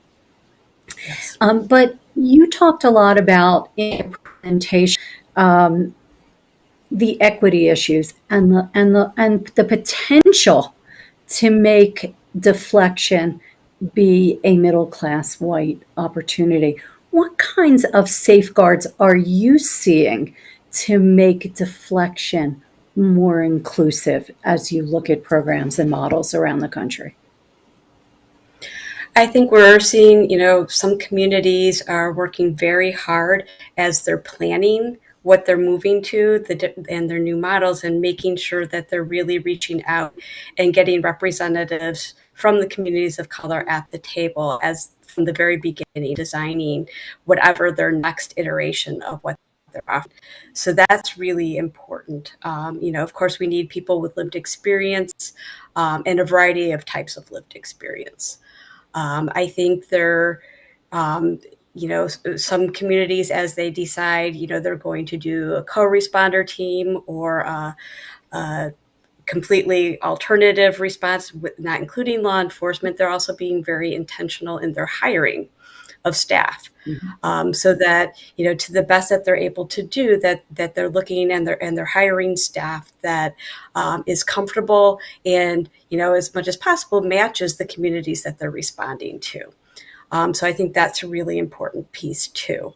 Because typically, if you look at the mental health system, even if you look at CIT programs, oftentimes it's a very white world.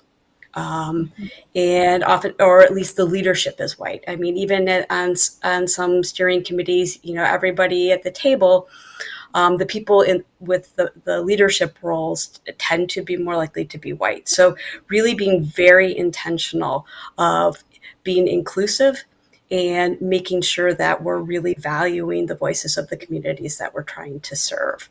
The other piece I think that's really important is also to monitor our efforts. So let's start looking at the data that we can collect. And, as we're triaging calls to different types of responses, looking at what are the patterns that we're seeing there. And bringing that back to our regional planning group to talk through, to make sure that we're getting the community input too on what does this look like? Are we seeing problems, and how do we address that as well? Thank you. It's so important.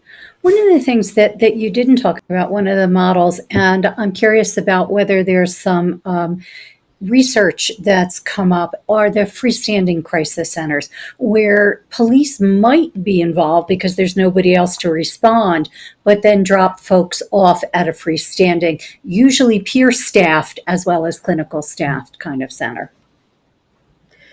So that's not my specific areas of expertise, but I don't think there's much research in that area yet. But there's certainly a need for it because, anecdotally, I've seen some fabulous examples of centers where, people are able to, if they feel like they need some extra support, they're able to go there, just on their own, but are also options for police to bring people to. And I know there's some crisis triage centers, and there's some issues on whether or not police can transport there and those conditions. But I think communities are starting to work through that. And I think the ideal is to have a variety of different types of options, and then having the ability of whoever it is that's responding being able to give the person that they're responding to some choices. So they can say, yes, I would like to go to this crisis respite center, or I'd prefer to go here. Because I think that's going to be really important. People may have had a really good experience with one service and want to return to that. And we should value that, because it's much more likely then we're going to have an effective intervention and see that person being supported in a way that's meaningful. So important. Choice, individual choice, so important in how it is that people respond and how they feel about it and how their families feel about it. One of the things that you mentioned in your presentation, and Jack also mentioned, were EMS response here. What kinds of things are we seeing in terms of training for EMS folks?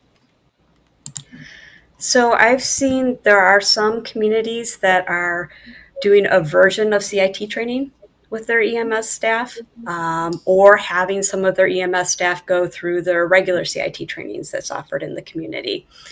And some of the value of that is because we know that EMS and police are often responding to the same scenes. If they're in training together, they actually get to know each other a little bit better as well.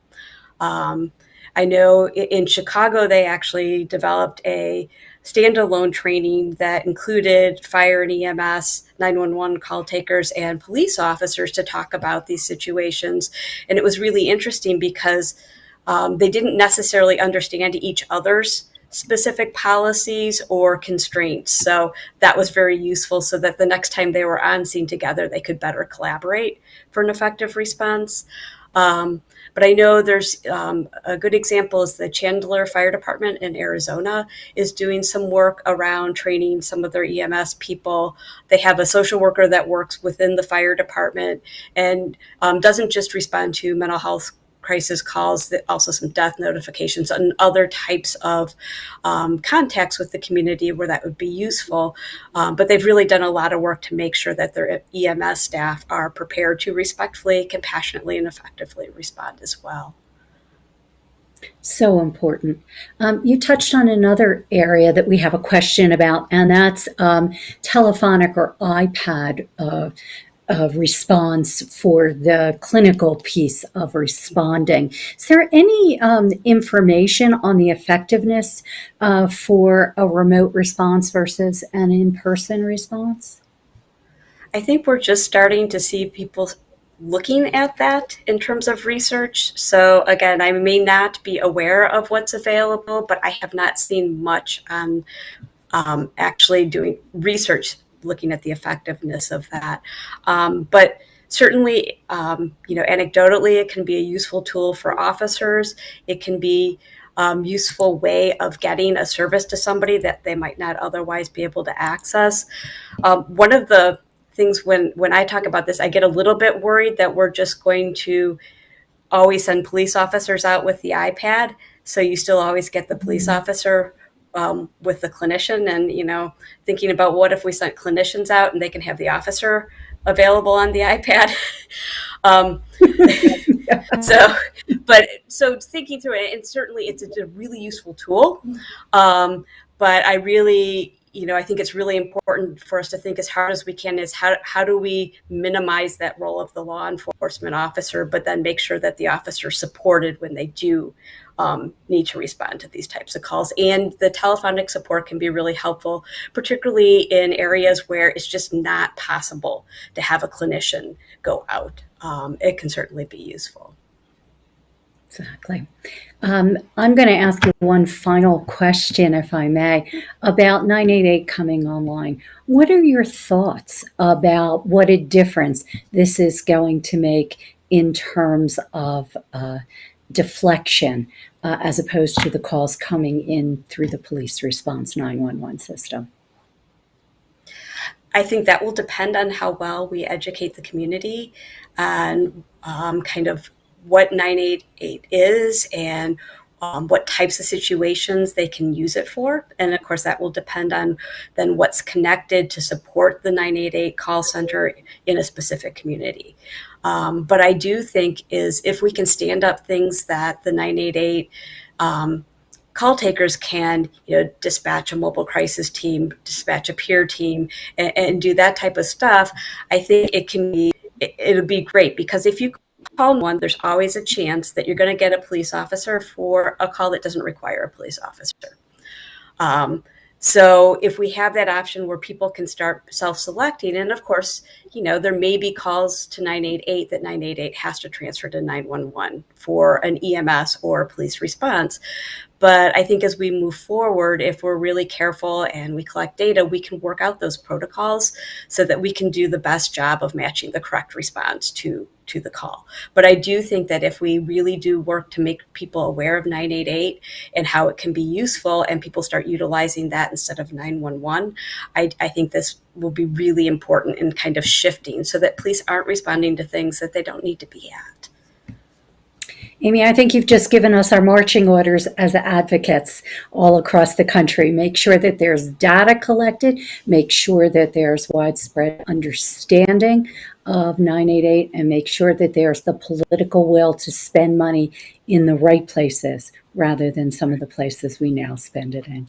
So thank you again so much for joining us. We're very, very grateful. I'll remind everybody that we'll have your wonderful slides available for download on the website, and the entire day will be available being recorded for folks to listen to after the fact. So again, thank you, and I look forward to our next collaboration. All right. Thank you so much. You're welcome.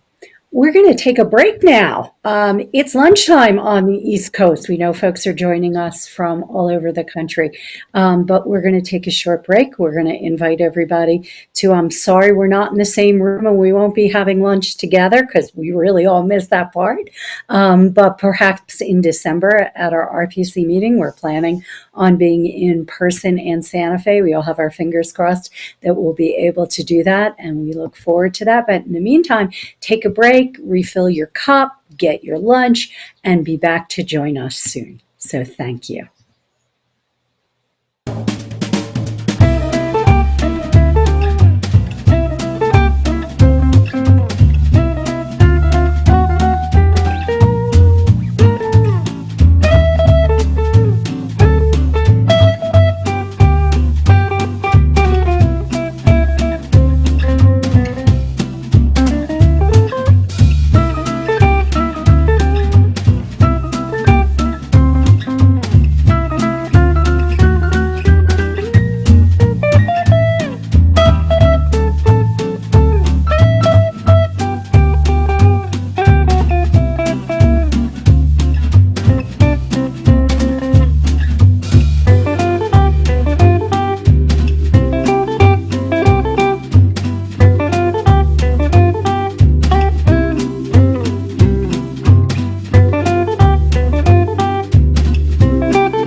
Hi, everybody. Welcome back. So happy that you're joining us for this session of our meeting entitled Centering Race and Equity and Lived Experience in Crisis Reform. We're very lucky to be joined by two of MHA's oldest, dearest, and I don't mean to say anything about their age, friends.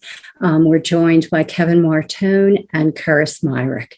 Their full bios and information and the report about which we'll be talking is on the website. You'll be able to download it from the meeting website today.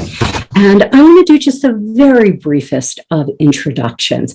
Karis Myrick is presently the co-director of the Mental Health Strategic Impact Initiative. And this is really working hard to strengthen collaborations and giving and bridging gaps on all kinds of issues that matter to us and that we're talking about today. She serves on the board of the National Association of Peer Specialists. Karis herself is a peer specialist and a certified personal medicine coach. We've worked with her over the years in many of her previous positions, certainly when she was at SAMHSA and the Director of Consumer Affairs, and from Project Return when she was the Executive Director, and also while she was the Chairman of the Board of NAMI. So we're really happy to have Karis join us today. But I would be remiss if I didn't once again congratulate Karis for being the 2021 Clifford Beers Award winner. And this is the highest honor that Mental Health America bestows on people who represent the principles and embody so much of what the founder of Mental Health America, Clifford Beers, had to put forth, that we fight in the open.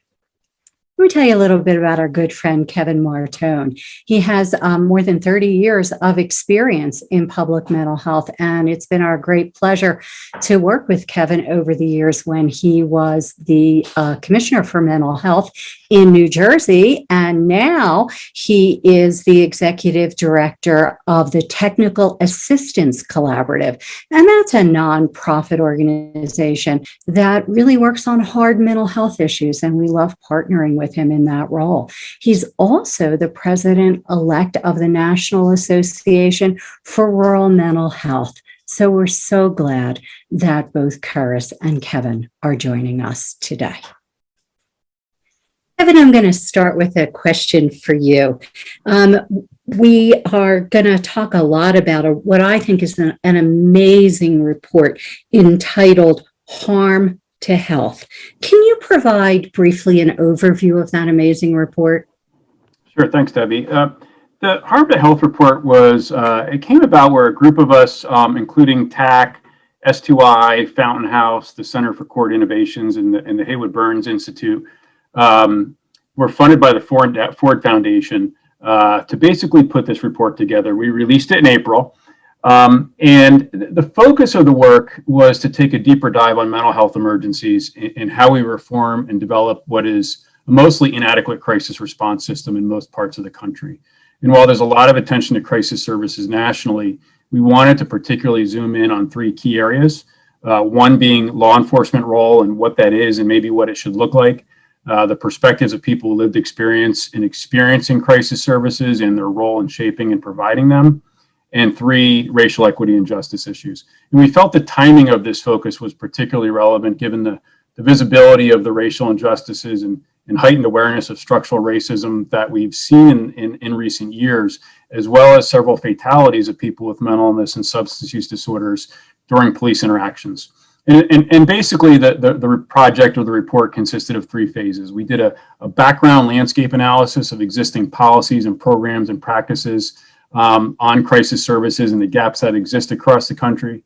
The second phase, we convened and facilitated several cross-sector discussion groups to tackle thorny issues related to crisis response. And then the third phase was the final report that we're talking about, which was really a distillation of lessons learned and 8 cross-cutting principles that aim to address broad structural issues that impact crisis response and things that people or systems should consider when they're reforming services. And we could talk more about that later, but It was a terrific project. It's a terrific report. The report really brought in a broad swath of people, from people with lived experiences, family members, current and former state and federal officials, law enforcement, academics. Really a good report, and really I think is informative to all the crisis reform efforts going on. Thank you, Kevin. I think it's pretty terrific too. Curtis, can you talk a little bit about the value of reducing law enforcement from crisis response from the perspective of individuals with lived experience, please? Yeah, sure thing. And thanks for having us. I think one of the things that, when we think of police responding to mental health crisis, it already starts off with, well, wait a minute, mental health is a health condition. And so why are police the default responders? Not why are they the responders, but why in general are they the default responders? So I think from the perspective of people with lived experience, including myself, it just seems a bit oxymoronic. So let's just start there. But I also think that what it does is it starts to set up in the mind of the person and also in the mind of the public and the mind probably of people who are the responders, that there's some link between criminal justice and having a mental health crisis response. And that should not be the case. And in general, it isn't the case. But somehow having police be the default responders, it starts to set up that linkage to violence and criminal justice. Secondarily, from the lived experience perspective, I also think about when you're driving in your car and the police roll up behind you in your car, you start to stiffen and you start to get a little nervous and you start to wonder, are all my lights working? Did I turn on my blinker? What did I do wrong? So you can imagine as a person with lived experience, if you're experiencing a crisis and the police show up, you already are not doing well. There may be heightened anxiety, and it just takes it to this whole nother level.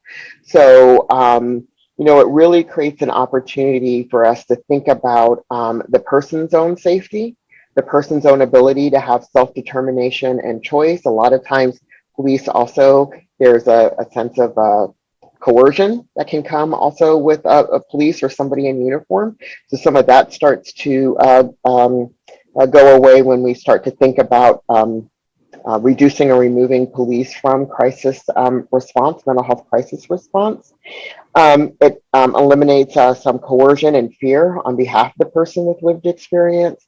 And of course, it eliminates or at best reduces harm and death.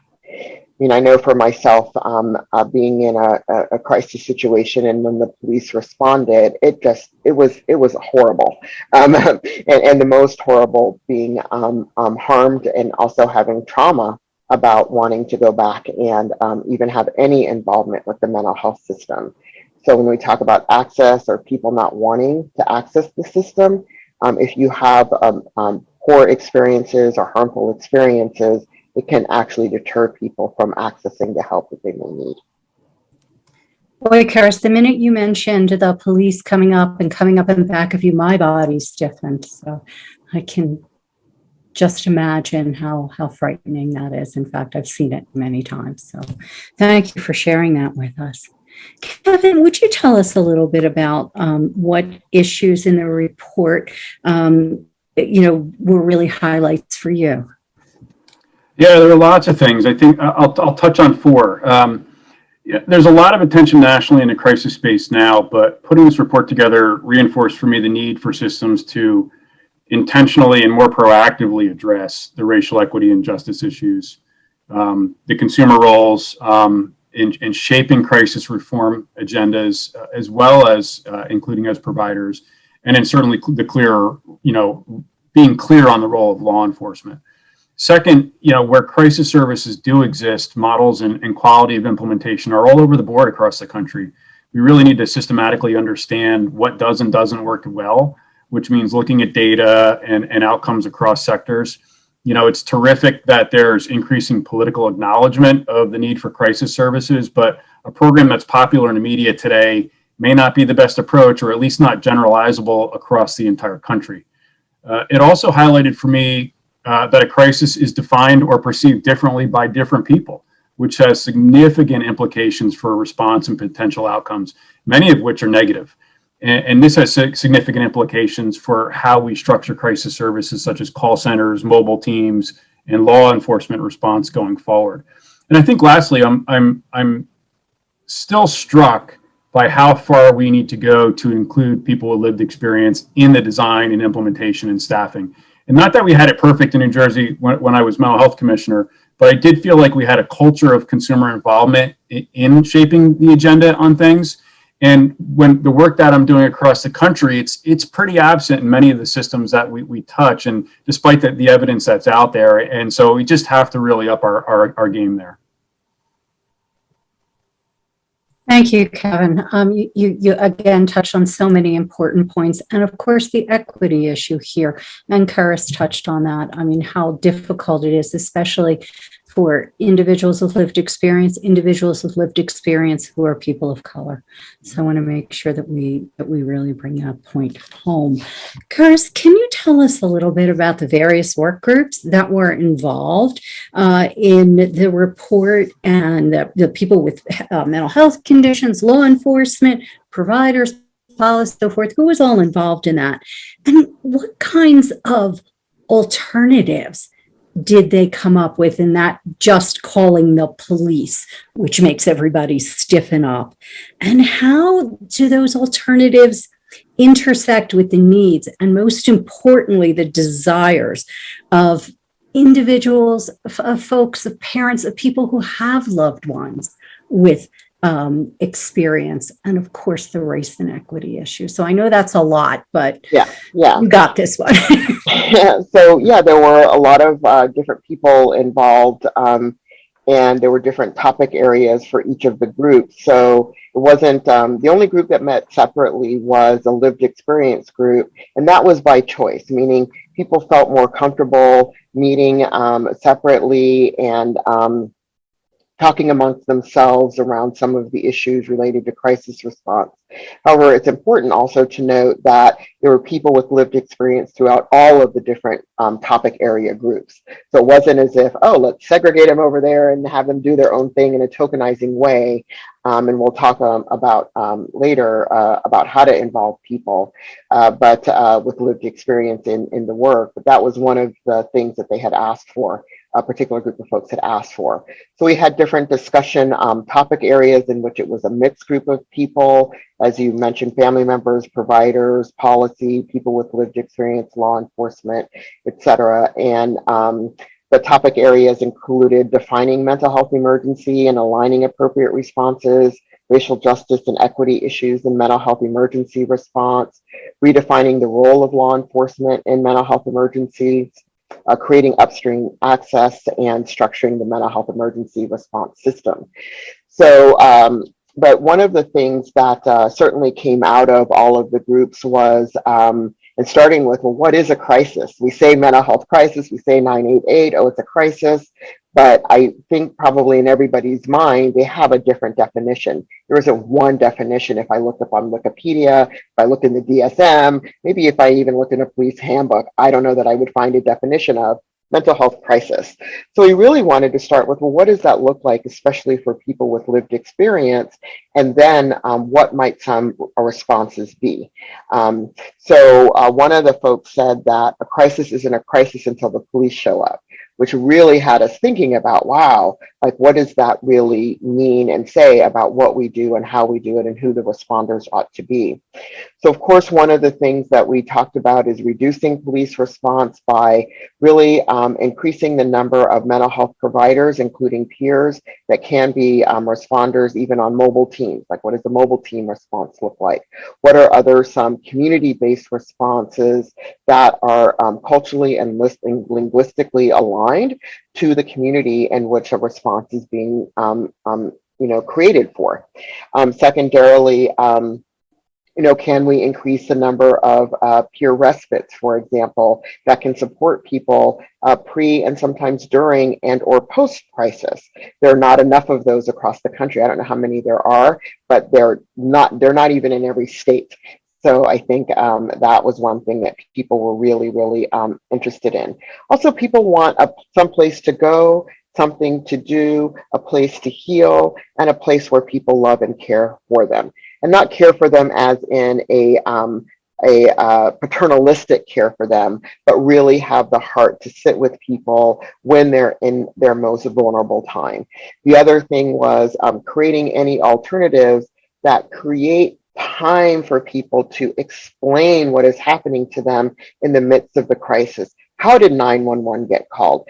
Was it because of just a sheer frustration that in one group, I think we were talking about, a person who called because their refrigerator wasn't working and they became overly concerned about all of the stuff in the freezer melting, and what are they going to do? They don't have the money to go out and buy their groceries, and it's almost like a habit to hit 911. I'm having a crisis. I don't know what to do. What do I do? And it kind of escalates into this point where 911 isn't really the correct response. But once you sit and slow down and have the conversation with the person, especially a peer who's been there, done that, they're able to help the person problem solve through, okay, let's look at some of the things that we can do to resolve the real issue that's going on that has risen to now an emotional state where you feel as if you are in crisis, and define it that way. So other things that were talked about as far as other kinds of concrete approaches is, of course, wellness recovery action plans, which give people a plan of pre, during, and post-crisis. Psychiatric advance directives, which are legal mechanisms that can help people, again, plan through what they would want when they are in an emergency situation, just like any other kind of advance directive, but these are specifically for people in psychiatric distress. I think, and then responses that really are attuned to trauma and intergenerational trauma based on historical, institutional, and systematic structures that exist still today, from slavery, from immigration, LGBTQ, and SOGI, for folks to ensure that their needs are being met in the most, again, culturally responsive way. Thank you so much, Karis. Kevin, what do you think that policymakers and public agencies, and especially law enforcement and providers, can learn from this really important report? Yeah. First, I hope that the report raises awareness that specific attention to crisis programs is needed. In far too many systems in every state and community, there's a stunning lack of a safety net system. And this is related to a confluence of factors that have really moved us here over time, including COVID recently, obviously, but longstanding access to care problems that are related to funding, poverty, insurance coverage, racial inequities, and law enforcement responses, right? So we've got to sort of raise the visibility. Second, it's important for us to consider core principles in crisis program development whenever and whoever is involved in crisis reform.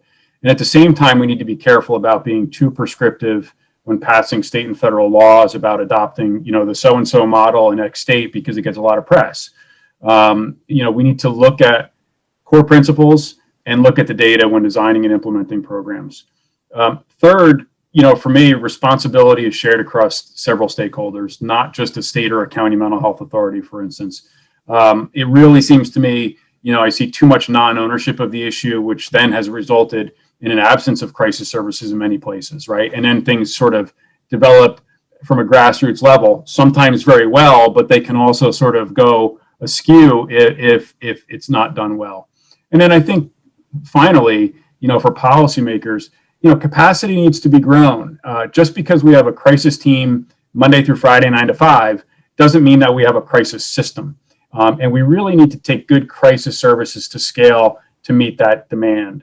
And that's one of my fears. I've sort of seen this even when I was in New Jersey and just in states across the country is, all right, well, we've got some funding out there for a pilot, or we say we've got something that exists out there, but can it really meet the demand and have the capacity to be responsive to the community needs and do it well? Kevin, I'm going to ask you another question. I'm going to ask Karis the same question in a minute. Mm-hmm. What do you see as the risks for reforming crisis? Yeah, so, the attention to crisis services, racial equity and justice, law enforcement reform are all good. We need that specific attention to crisis services and developing crisis programs, and it's something that we can all get our arms around. But we first and foremost need to understand that a person experiencing a crisis is at real risk of harm on various levels. And we don't want crisis reform to leave gaps or create unintended problems that could cause harm or more harm to individuals. That said, as I've talked about, we need the crisis services to be available 24/7, 365, including that core range of services, and have that capacity to meet demand. And we talked a little bit about not having enough capacity out there. But if we make the case that reform is needed, and then we can't deliver on these key services, crisis response will then again default to law enforcement or heavily to emergency departments and other restrictive settings like inpatient units like it does now. And then further along that line, if we create a robust, high-performing crisis system, but we don't have enough upstream access to divert or refer to, crisis programs are going to get overwhelmed, and then what? Default to law enforcement again. And I think finally, central to all of this is that we have a long way to go to ensure sustainable funding, right? Even in police, fire, and EMS, budgets can be an issue.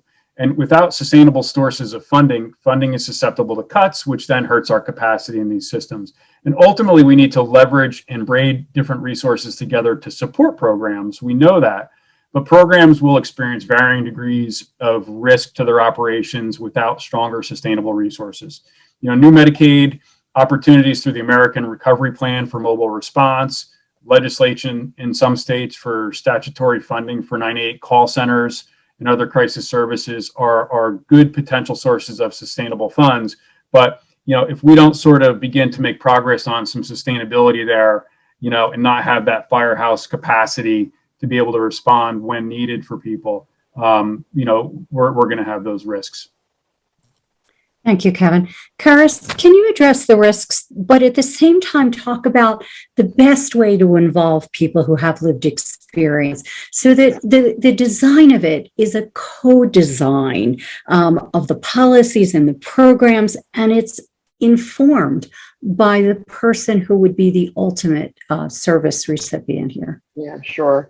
So I don't know that I have much more to add to what I think Kevin covered a lot of the risks. The only one I think that we haven't talked about, and why 911 may be a more comfortable, that's not the right word, but may be a response that people choose, is because it has a quick response. It in general has a quicker response. Let me put it that way. Not all the time, but in general, it will have a quick and timely response depending upon what somebody says is the crisis. And so I think when we look at our system and our system response, it has to equal that quick and timely response. You can't call a number, whether it be 988 or any other number, and wait 4 hours for somebody to show up. That is not going to work, because within that 4-hour period, somebody's going to call 911, right? I also think that the other risk is ensuring that the system has the linkages that it needs to have. You say system, and sometimes our systems are very siloed. They are not coordinated. They are not talking to each other. They don't even have technology that allows them to talk to each other, that maintains the privacy that is needed for the person as they are entering into crisis, but may need to be linked to other things. How do those things happen in a more seamless and protected way? So I think those are some of the risks. If that doesn't happen, then the person still has to cobble things together, and the safety net they fall through. The last risk is ensuring a safety net doesn't become an entrapment, where it traps the person in and the person doesn't have the ability to get out. There are some, a lot of people like to talk about AOT as an example, assisted outpatient treatment. Well, each state and some localities have different rules and regulations for AOT, and some people can get into things like AOT, or adjudicated to, if that's the right term, but they can't get out. There's no out. So that becomes an entrapment, not a safety net, if you will. So I think those are some of the things to think about as far as risk are concerned. When we move towards, wait, what was the question you asked me? Oh, you asked me about involving people with involving people, exactly. Yes. So of course, those are some of the things we've heard from people with lived experience and their family members, as well as providers and policy folks. But I think involving people with lived experience is so critically important. So if you think about it, it's like, why would we design something? I always think about toys, and I know we're not toys, but think about it. Would you ever design a toy for a kid and not have a kid play with it or tell you what they would like to play with? You would develop a flop. And we've seen that happen several times. I won't name the toys. I don't want us to get in trouble. But, Sesame Street is another good example. They understood and worked with little kids, little babies and kids to figure out what do little kids and babies do in order to develop a way to teach about numbers and letters and education that was both educational and entertaining. But we tend to do things in the mental health system that doesn't involve the people who are the ultimate recipients of that care of the system. So how do we involve people with lived experience? Talked a little bit about our report and how we involve people. And the first thing we did is listen to how do they want to be involved. At first I was like, no, we're not doing a segregated group. What is this? No, we don't. So that's tokenism. But in fact, when I heard that that is how the people wanted to be involved, how they could be involved and give most input, I said, oh, okay, got it. Now we're meeting the needs of the people as defined by them.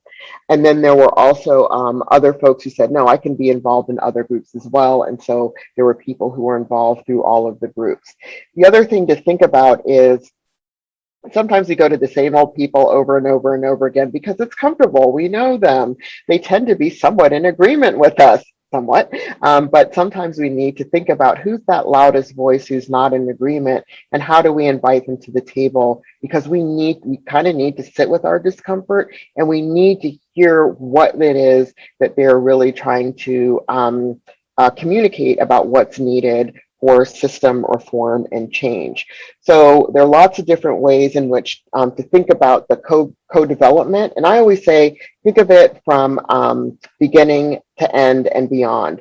So through inception, design, implementation, evaluation, and communication. You want people with lived experience from the very beginning of how are we going to think about doing this to now we're going to design to do it, now we're going to do it, now we're going to evaluate how it was done, and now we're going to do exactly like Kevin and I are doing today, talk about the doneness of it, and do that also with people with lived experience. And it's not just the participation, it's also the authentic participation and the leadership. So not only do you want people involved, but can a person with lived experience lead one of the groups that is a discussion group or is a focus group? Can they lead the project or co-lead the project or any part of those parts that I talked about? So, and then the other thing is to think about compensation. How do you compensate people for their time?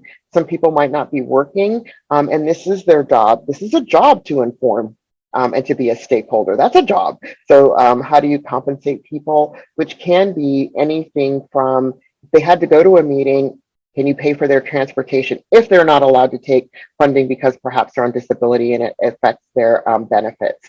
So finding ways to compensate people, and then also finding ways to support people throughout the process. Rather than saying, well, see, they can't be involved, they don't have the capacity, they can't follow the conversation, you're not, using you can give feedback in 60 seconds and they go over the 60 seconds. Provide people the support in order to authentically and fully participate. I can't thank you both enough. That was wonderful. And it really is all about listening, inclusion, and support. And so we really thank you for joining us today. I hope people will download off the website the Harm to Health report. It's amazing. Thank you both again. Thanks for having us.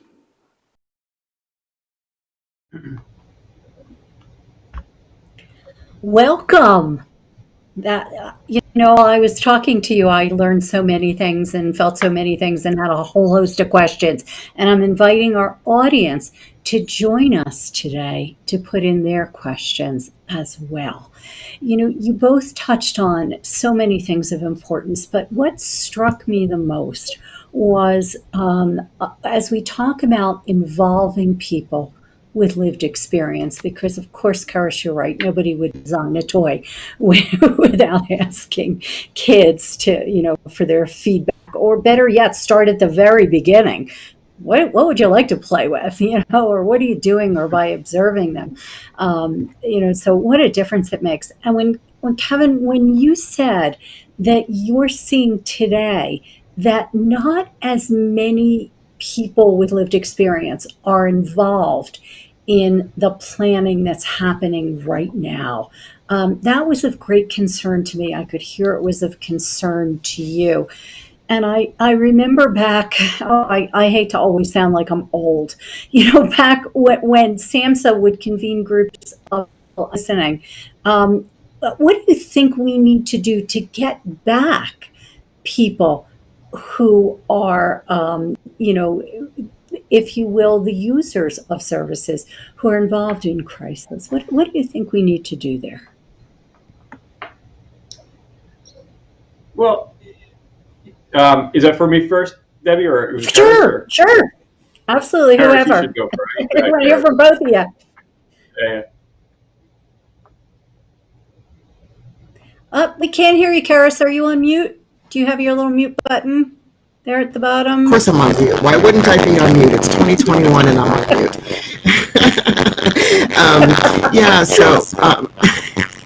I think there has to be this willingness and intention from the top. And also, we know that there are peer groups, peer-run organizations, peer advocacy groups, people with lived experience within MHA and other advocacy organizations that certainly can be asked or tapped into in order to participate. So if people aren't participating, I always wonder, is there something else going on? Because there's certainly plenty of people who want to participate. Has there been... Karis, can I interrupt you for just one sec? We've got a little fuzziness.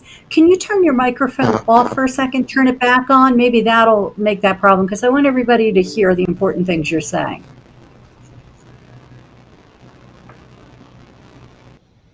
Okay, is this mic better? Perfect. That's great. Okay. Now we can hear you clearly. Okay. Thank you. All right. Yeah. So what I was basically saying is there are a lot of peer-run organizations, peer advocacy groups, MHA, NAMI, et cetera, at the local levels, at the state levels, do have people with lived experience involved. People can go to, clubhouses, if there are clubhouses or other programs like that are in their area, that certainly they can access people with lived experience who want to be involved. I think there always has to be the strategy and the intention. Where is it in the strategy? Where is it in the intention? And if you don't know who to reach out to, then who does? And then work with that group or person to help do that outreach, and then have that involvement with intention. Right now, I think things are moving so fast, especially around like 988, that it's like, okay, legislation happened, we need to do it, blah, blah, blah. And just like there really isn't a strategy. It's like, let's just get it done. And, but we still have time to involve more people with lived experience in the policy side, policy development, review, program side, et cetera. So. Yeah. I mean, at the policy, at the senior, like the policy level, leadership has to be welcoming and embrace it, right? And that sets the tone for sort of how things, emanate out of your system, and I just, that doesn't always happen in systems across the country.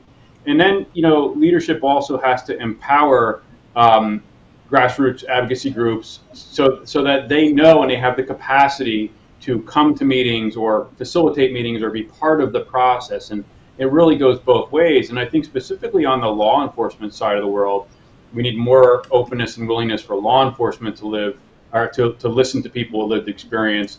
And sometimes we may need our mental health leadership to really press law enforcement to be more open to that, to really ensure that people's voices are, at the table. In rural and urban communities, it's different, right? I know in New Jersey, which was, most densely populated state in the country, but small geographically, the Mental Health America contingent could be on my front steps in Trenton in a heartbeat, right? But in a big rural state that has rural and remote areas, that's much harder to do. And so we have to think about alternative approaches to be able to do that in order to make sure that lived experience voice is brought to the table. So important. And Kara said some words that really struck me as being so important. The sit and slow down.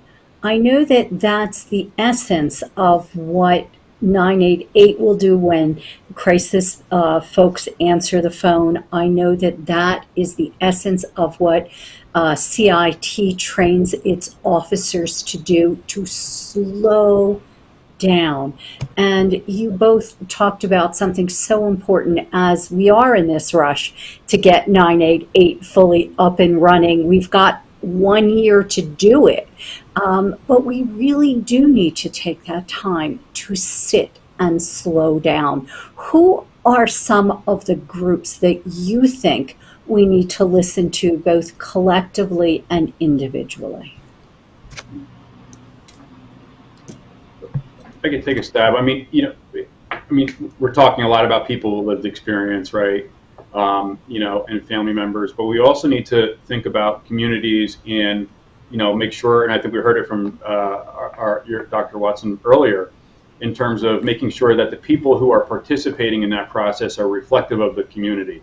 And I think that's so important, and so, when we're thinking about shaping 988, for instance, 988 is going to be about what does 988 look like? What does that look like and how it interacts with 911 and vice versa. There's just so many issues that will come into play there, that you want to make sure that when you think about how things are currently happening in communities, how police respond, how fire responds, how EMS responds, we have to really understand and appreciate the experiences of the people who receive that intervention, whether they want it or not, at the table. And oftentimes, when we look at it from the harm to health report perspective, we're talking about BIPOC populations, people of color, in rural areas, American Indian, Native Alaskan individuals who are really being brought to the table to sort of, share their voice and perspectives on what those systems should look like going forward. So important. Karis, you touched on something that I also want to extend a little bit in our conversation, and that's entrapment. And I remember, again, sounding old, but way back when we talked about the consumer survivor expatriation movement, folks often talked about being entrapped in that community. And, in that, you talked about safety net. But what we're all working for, of course, is yes, we need safety net, but is pushing things upstream. How do you think that the move to that prevention and deflection and upstream will help end entrapment, or will it? Yeah. I mean, I think certainly the biggest thing I can say, and I think we all use the terminology, meeting people where they are as a starting point, and meeting them where they are and hoping and working towards keeping them engaged in their community, in their life, in the things that give people meaning and purpose. The entrapment starts when people are removed from the things that are the context of what gives life joy. It might not be joyful at the moment, but really what gives life purpose. And when we remove folks from that, and then we have to do this thing called reintegration. Why do we unintegrate people in the first place, right? So how can we create opportunities for people to work on their emotional well-being, their mental health within the community context, like peer respites and the like. And also, further upstream, again, providing people supports to stay engaged in school. Like, I don't know that we've talked a lot about crisis in 988 and policies as it pertains to youth and young adults, especially kids on college campuses. What happens to folks when that occurs. So for me, I think helping people stay engaged, helping people connect and remain connected to that meaning and purpose in life, and always asking about that meaning and purpose in life. When we enter into the mental health system, it becomes about the symptoms and we lose track of that meaning and purpose. So when people ask us, well, what is your treatment goal? we don't know anymore because people forget to ask, what is our life goal? And so we lose track of that. So I think a lot of that upstream work is around helping people remain connected to that meaning and purpose, supporting them, supporting their support team, which can be family members, friends, peers, etc., and the community too. How can the community be more supportive of folks who are living around them, whether they know they have a mental health condition or not? You hit on something that's so important with respect to what it is that people want and how we forget to ask that. And you touched on in the recorded portion of your presentations, the paternalism that often comes in there. And that's kind of part of what we often lose sight of. But very much essence, as you both well know, the essence of peer support is asking people what it is that they want and need, both right this minute and in stating their goals. How do we see that coming into when we think about safety net? Does that a part of getting to a well net, or what else? And what else goes in there, I guess, is the question. Yeah, I mean, and maybe Kevin has some thoughts on this as well, but again, I think of, when we think about our treatment goals, first we think about crisis. So we're talking about crisis and how do we support people in crisis. So there's the pre part, helping people stay connected to the things that are important in their life with their supports. There's the I'm in crisis part. So now we've removed people from maybe those connections, but how do we, try to maintain them? And then also there's post-crisis. So again, how do you support people in things around remaining connected, having social connection? If COVID has taught us anything, it is about the difference between social distancing and physical distancing and the importance of social connection. So that safety net, WellNet is about recognizing what are those important things. I think of Peggy Swarbrick's 8 dimensions of wellness. What are those dimensions of wellness that everybody needs no matter what in order to have sound or good mental, physical, and spiritual health? What are those things, and how do we always keep those connected in? And provide supports for people, an example to people through peer support, family support as well. So I don't know, Kevin, do you have any other thoughts? Yeah, thanks, Karis. I mean, I think the system hasn't gotten where it needs to be yet, but it's come a long way in recognizing the role of peers in sort of your basic frontline behavioral health, mental health services. I still think there's a big step to go to get the system to recognize the value of folks in crisis or mental health emergency work, right? Because it seems like there's, not that it's right, but there's sort of a disconnect of, well, now it's a crisis situation, so peers can't perform that level of work, which we know not to be true. We know that, and so systems have to sort of now get to that next step where they're welcoming people into the crisis side of the world. And I think at the same time, just the value of peers when you think about not only sort of helping an individual sort of navigate a crisis and emerge from a crisis, but we haven't really touched on it too much right now. When you think of mental health emergencies, and Karis hit on it earlier in terms of defining what a mental health emergency is, so often it's not so much like a person's psychotic or things like that, but it's situational in nature. It's because they're homeless or there are other things that are going on related to these social determinants of health. And peers also can really help normalize those situations, not only for the person who's experiencing the crisis, but also the behavioral health worker or law enforcement worker who's trying to understand what it is and define that maybe this isn't a quote unquote psychotic episode that requires hospitalization, but how do we really help this person find secure housing, find a meal, find a place to sleep tonight, all of those things. And that role of peers to help consumers who may be in crisis navigate that, as well as the professionals and law enforcement understand really what may be going on for that person, are so critical. Indeed, Kevin, that's part of the slowing down and the listening. And as Kara said, being in the moment. have a peer specialist in Mississippi. Let me relay the question to you. The peer specialist in Mississippi would like to know, how does funding distribution from a legislative level support getting needs met with or without police? Who has the easy answer to that one, Kevin? Well, I mean, there has to be, from a policy level, whether it's through the legislature or the executive branch in the governor's office, or even down to a county executive level, right? There has to be a recognition from a policy level that crisis services are important to be in a system. And then, you know, if there is that policy level, you hope that there's some funding commitment that can come with that. You know, I talked a little bit earlier about sustainable funding, right? So it's how to obviously then bring in sustainable source of funding that can help offset sometimes state costs, for instance.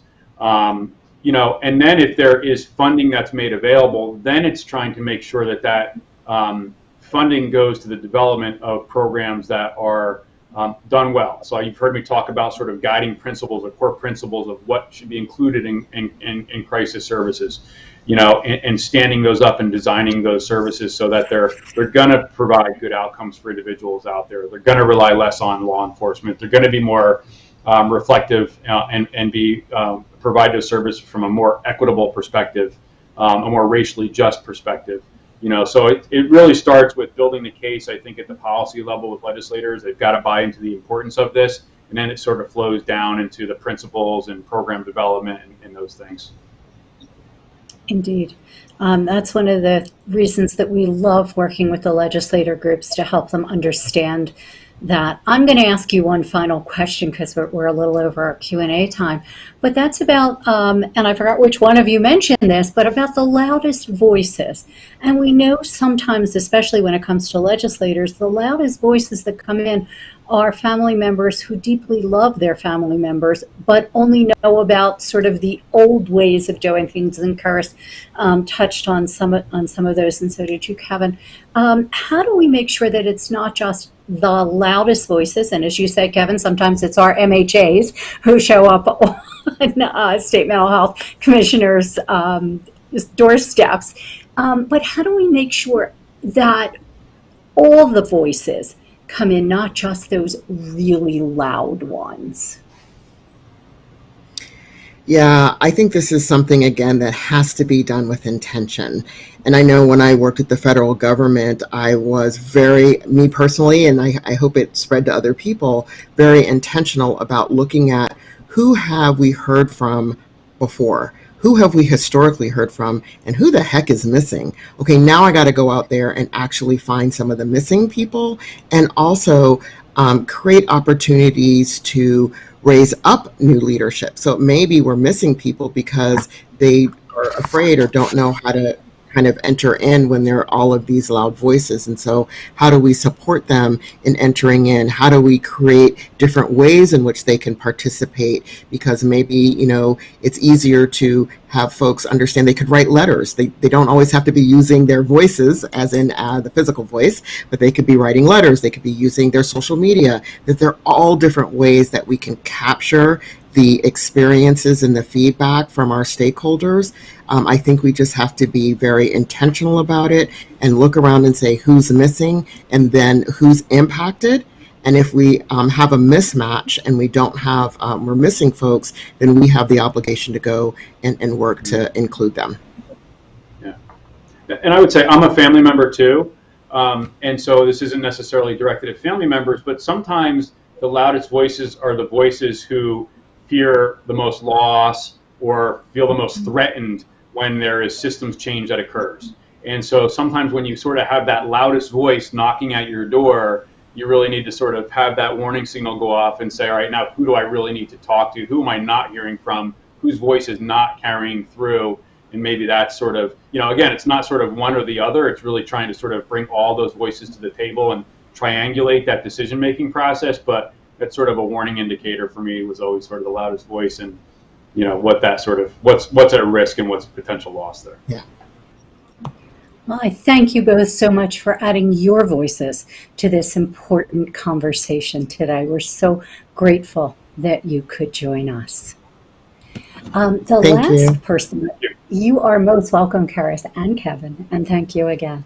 We're going to, as we always do at our Regional Policy Council meetings, we're going to focus for a few minutes on our MHAs in the field and some of the things that they're doing. Unfortunately, one of the folks we had lined up wasn't able to join us from MHA of the Southern Tier in New York, but we'll feature them at another meeting because they have some cool crisis programs that we want to highlight. But who we do have with us today is Mark Salazar, and Mark is the Executive Director of MHA of San Francisco, one of our oldest affiliates in the field. And we're really thrilled that Mark and I had the opportunity to sit down and have a conversation with each other. So let's hear our conversation with Mark. Hi, everybody. I'm so pleased to be joined by Mark Salazar, who is the CEO of our amazing affiliate in San Francisco. San Francisco is one of MHA's oldest affiliate, and they have an amazing array of programs, and many of the things that they do really relate to all of the things that we've heard so far in this meeting. Mark, tell us about some of the programming that you have that helps to not only divert people out of the criminal justice system, but deflect them away from it. Hi, Debbie. Great to be here. And San Francisco is one of the oldest affiliates you have. I think we are going on 75 years this year. So to your point, a lot of the programs we have here at MHSF is a lot of preventative programs. So we have one of the largest warm lines in the nation. I believe maybe the largest warm line in the nation. We have taken over 100,000 calls over like last year alone during the pandemic. And what we love about this program is that it's an alternative to calling 911. Instead of saying, hey, I have an issue and your family member gets concerned for you, you can have this alternative before it escalates to a point where it tips over and someone gets worried about you and then they start calling 911 themselves. So we're hoping warm lines like this nature get spread throughout the nation so that we use the 911 number less frequently. And that's one of our kind of prime examples of, like you said, not diverting, but deflecting anyone from the criminal justice system or the police or anything of that nature. We have a lot of peer support programs that are also preventative. We work with a lot of hospitals around crisis prevention and mobile crisis things. And so we have teams embedded within hospital systems themselves so that when someone needs help to transition back out into the community from an inpatient service, someone is there to support them. So it's an addition to case management, but the case manager. Hi, everybody. I'm so pleased to be joined by Mark Salazar. This nature gets spread throughout the nation so that we use the 911 number less frequently. And that's one of our kind of prime examples of, like you said, not diverting, but deflecting anyone from the criminal justice system or the police or anything of that nature. We have a lot of peer support programs that are also preventative. We work with a lot of hospitals around crisis prevention and mobile crisis things. And so we have teams embedded within hospital systems themselves so that when someone needs help to transition back out into the community from an inpatient service, someone is there to support them. So it's an addition to case management, but the case manager is a peer worker. And that's what we love about it. Someone that can relate with you, who've actually gone through the same exact process and say, hey, you know what? You don't actually have to get recycled back through the system. I know what happened here. Let me guide you your way out. And hopefully we can keep you out of this system of ours. And MHSF, we call this, we have a conference called Redefining Crazy. It's a system and not the people. And that's kind of our ultimate goal here at MHSF, to redefine this whole system. It's a little wild. We think it is kind of crazy that people keep doing the same thing over and over and think people will get better. It's like, no, you have to upend it, try something new, try something different. And so that's what kind of one of our other great programs is this integrated, embedded peers within the public health system. And then, like you said, Before you go on to lots of other things, let me ask you to elaborate just a little bit on the pieces that you talked about. Boy, I love that redefining crazy. That's amazing. So do you see that 988, when that becomes fully functional, is going to tie right into this and send hopefully more folks to not only your warm line, but warm lines across the country? I would love to think so. A lot of people don't know what to do when someone's in mental health crisis, and 911 is the only thing they know. And over the decade, we've seen that being built up as a number to call. And that's been something that the system got wrong. Why would you send a police officer who's untrained in mental health services and mental health care to someone who's just needs someone to talk to, or just needs proper treatment and support at that moment, not a gun to their face, a taser to their face, or anything like that. And so we're hoping that the 911 establishment throughout the entire country can move people away from calling 911 and give them another alternative number. A lot of industrialized countries in the world have a separate number, and we're so late to that. And I'm like, I this morning just read that in New York, when they implemented the alternatives to police number, and they've seen a spike in cases in treatment. I'm like, who would have thought that would work? Exactly. So tell us more about the programs you have there. So 988 is going to help. You've got the warm lines. You've got folks embedded in the systems who are peers who make that immediate connection with people and have the authority by nature of what they've been through to really connect. Tell us more about the other kinds of programs you have once people do make that call and need some more help. Yeah, we have a lot of one-on-one peer support. So we have fully transitioned to actually telehealth or telepeer support. So we did that right at the beginning of the pandemic, and it is actually, we've seen a jump in participants in our programs. So people the programs are more reachable, easier to connect with. They don't have to leave their homes. They don't have to wander their way through downtown San Francisco. They could just go on, get support as they need it. And so we not only transitioned our one-on-one work, but we also transitioned our group support to the telehealth model. And then we not only did that, in response to a lot of the Black Lives Matters movement, we actually established a couple of new programs targeted to support the BIPOC community. So we established something called Real Talk, where people from that community just really talk about the issues around mental health and their communities in the San Francisco Bay Area, Oakland, anywhere else in the San Francisco area. People just come out, talk about real talk. There's no fluff about it. It's just people in the community just talking about how they're being affected by the criminal justice system, or just all the effects of the pandemic and their lives at this stage. And then we added on top of that just a support group for people of color. So we really try to reach out to the community and make sure that with intent that people have someplace to go to at that stage. Excellent. Are any of your folks who work for your MHA involved in mobile teams responding to those types of calls?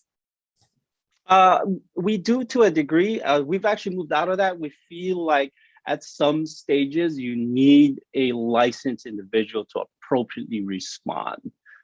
Peers at this stage do not have that license nor training. And so we're working on that as an organization, but we feel like, the proper treatment, because proper training is required to do that. But we still advocate that it's a licensed, trained mental health professional versus a police officer at any point. And at some points, we believe that the peers do then become part of the individual's recovery team or support team. Excellent. We see a lot of our MHAs are training peers, in fact, to be part of responder teams that don't include criminal justice. So that's super. Mark, exactly. And that your MHA is doing something really special with the community in San Francisco. If folks do get involved in the criminal justice system, if that crisis call results in police and results in getting arrested, please tell us more about that. Yeah, so one of the great things we're working with the city is piloting a program that, like you said, if you do get called in and you do get arrested and you're about to face some charge. We're working with the DA's office and the public defender's office and DPH to say, hey, you know what, let's try to pull you back out. Let's take you back out of that system if we can. We know you had an incident, but was that really necessary for you to go through? Did things go wrong within that system? And if they did, how then can we pull you back out? And so we're implementing a pilot that we have people who were formerly incarcerated and have gone through the system themselves as peer counselors and case managers for people. And so we've started the pilot. We're taking cases at this stage, and hopefully, and what we've seen is that when peer support becomes part of case management, the long-term health outcomes for people are so much better. The incarceration rates are, become lower. The readmission rates for hospitals become lower. So hopefully this pilot kind of adds to that body of knowledge we know, and we expand that service throughout San Francisco in a broader way, and hopefully the Bay Area. It sounds amazing, and I wish that more defenders' offices, DA's offices, and so forth were willing to work and understood that this is really what makes the difference. It sounds like you've got some amazing programs going on there. Are there any others that you want to share with us that have to do with not only diverting people who get caught up in the criminal justice system, but deflecting them away? A lot of our programs a good chunk of our programs is about empowerment. So we have programs like Solve, which is sharing our lives, voices, and experience, where we go out in the communities and just say, hey, we've gone through mental health issues ourselves. You shouldn't be afraid of talking about it and getting help. So that's a big chunk of our programs is focused on just education and empowerment and destigmatization of mental health throughout the community. And so that's one of our larger programs. It's just people talking about their history and their challenges with the mental health system here in San Francisco. On top of that, we want to empower people to become fully part of society. And so we have a program called Propel, which trains people to become part of the public mental health system, to use their lived experience, to use their knowledge, to bring every skill and experience they've had both professionally and personally, and to help improve the mental health system within the San Francisco Bay Area. And so that program trains people in peer certification or any other things they are interested in. And we encourage them actually to go back to school if they want to become mental health professionals. As you know, Debbie, there's going to be a huge gap in mental health professionals in the next 10 to 20 years. And so peers will be that future. And so we encourage peers to go back to school and say, hey, here's your first step. We're going to help you get through that door. After that, you can change the entire system within it and help us kind of do that as well as part of our organization. So those are like the two major programs that we do in addition to all the other things that we do as an organization. Well, you're doing some amazing work there in San Francisco, and we couldn't agree with you more about peers being really, if you will, the secret sauce at every level there, and really going to make a huge difference in workforce as we move forward. Mark, we're so grateful that you took time out of your busy schedule. I know there's so much to do with running an MHA, and I know how in demand you are talking about the wonderful programs. So glad you could be with us today. Thank you. Thank you for having me on, Debbie.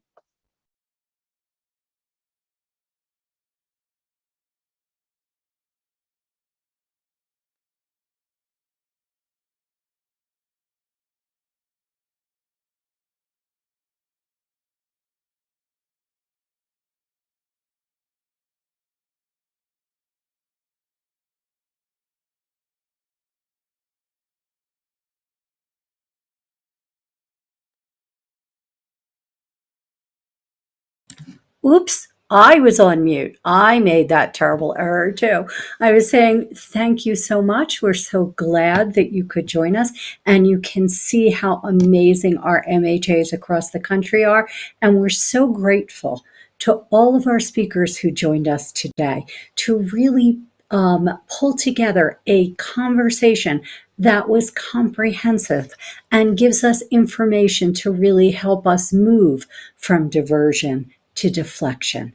We also hope that you're able to join us in less than a week, next Tuesday, August the 3rd, when we have part 2 of our summer meeting. We'll be honoring some more legislative champions, and their stories are just amazing. And we will be moving from deflection to prevention. So please do join us. And before we sign off, I want to give a thank you to our MHA team who are behind the scenes. First and foremost, to Karen Howard, who was instrumental in getting everybody lined up and helping us get them all recorded. To Amanda Adams-Barney, who's our wonderful consultant, who's been working with us as we get together and have fewer and fewer glitches for our virtual meetings.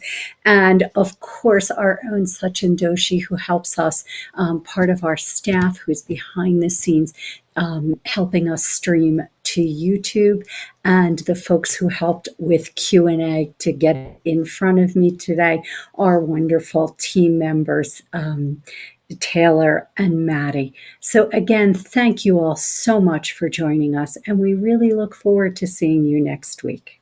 Bye-bye, everybody.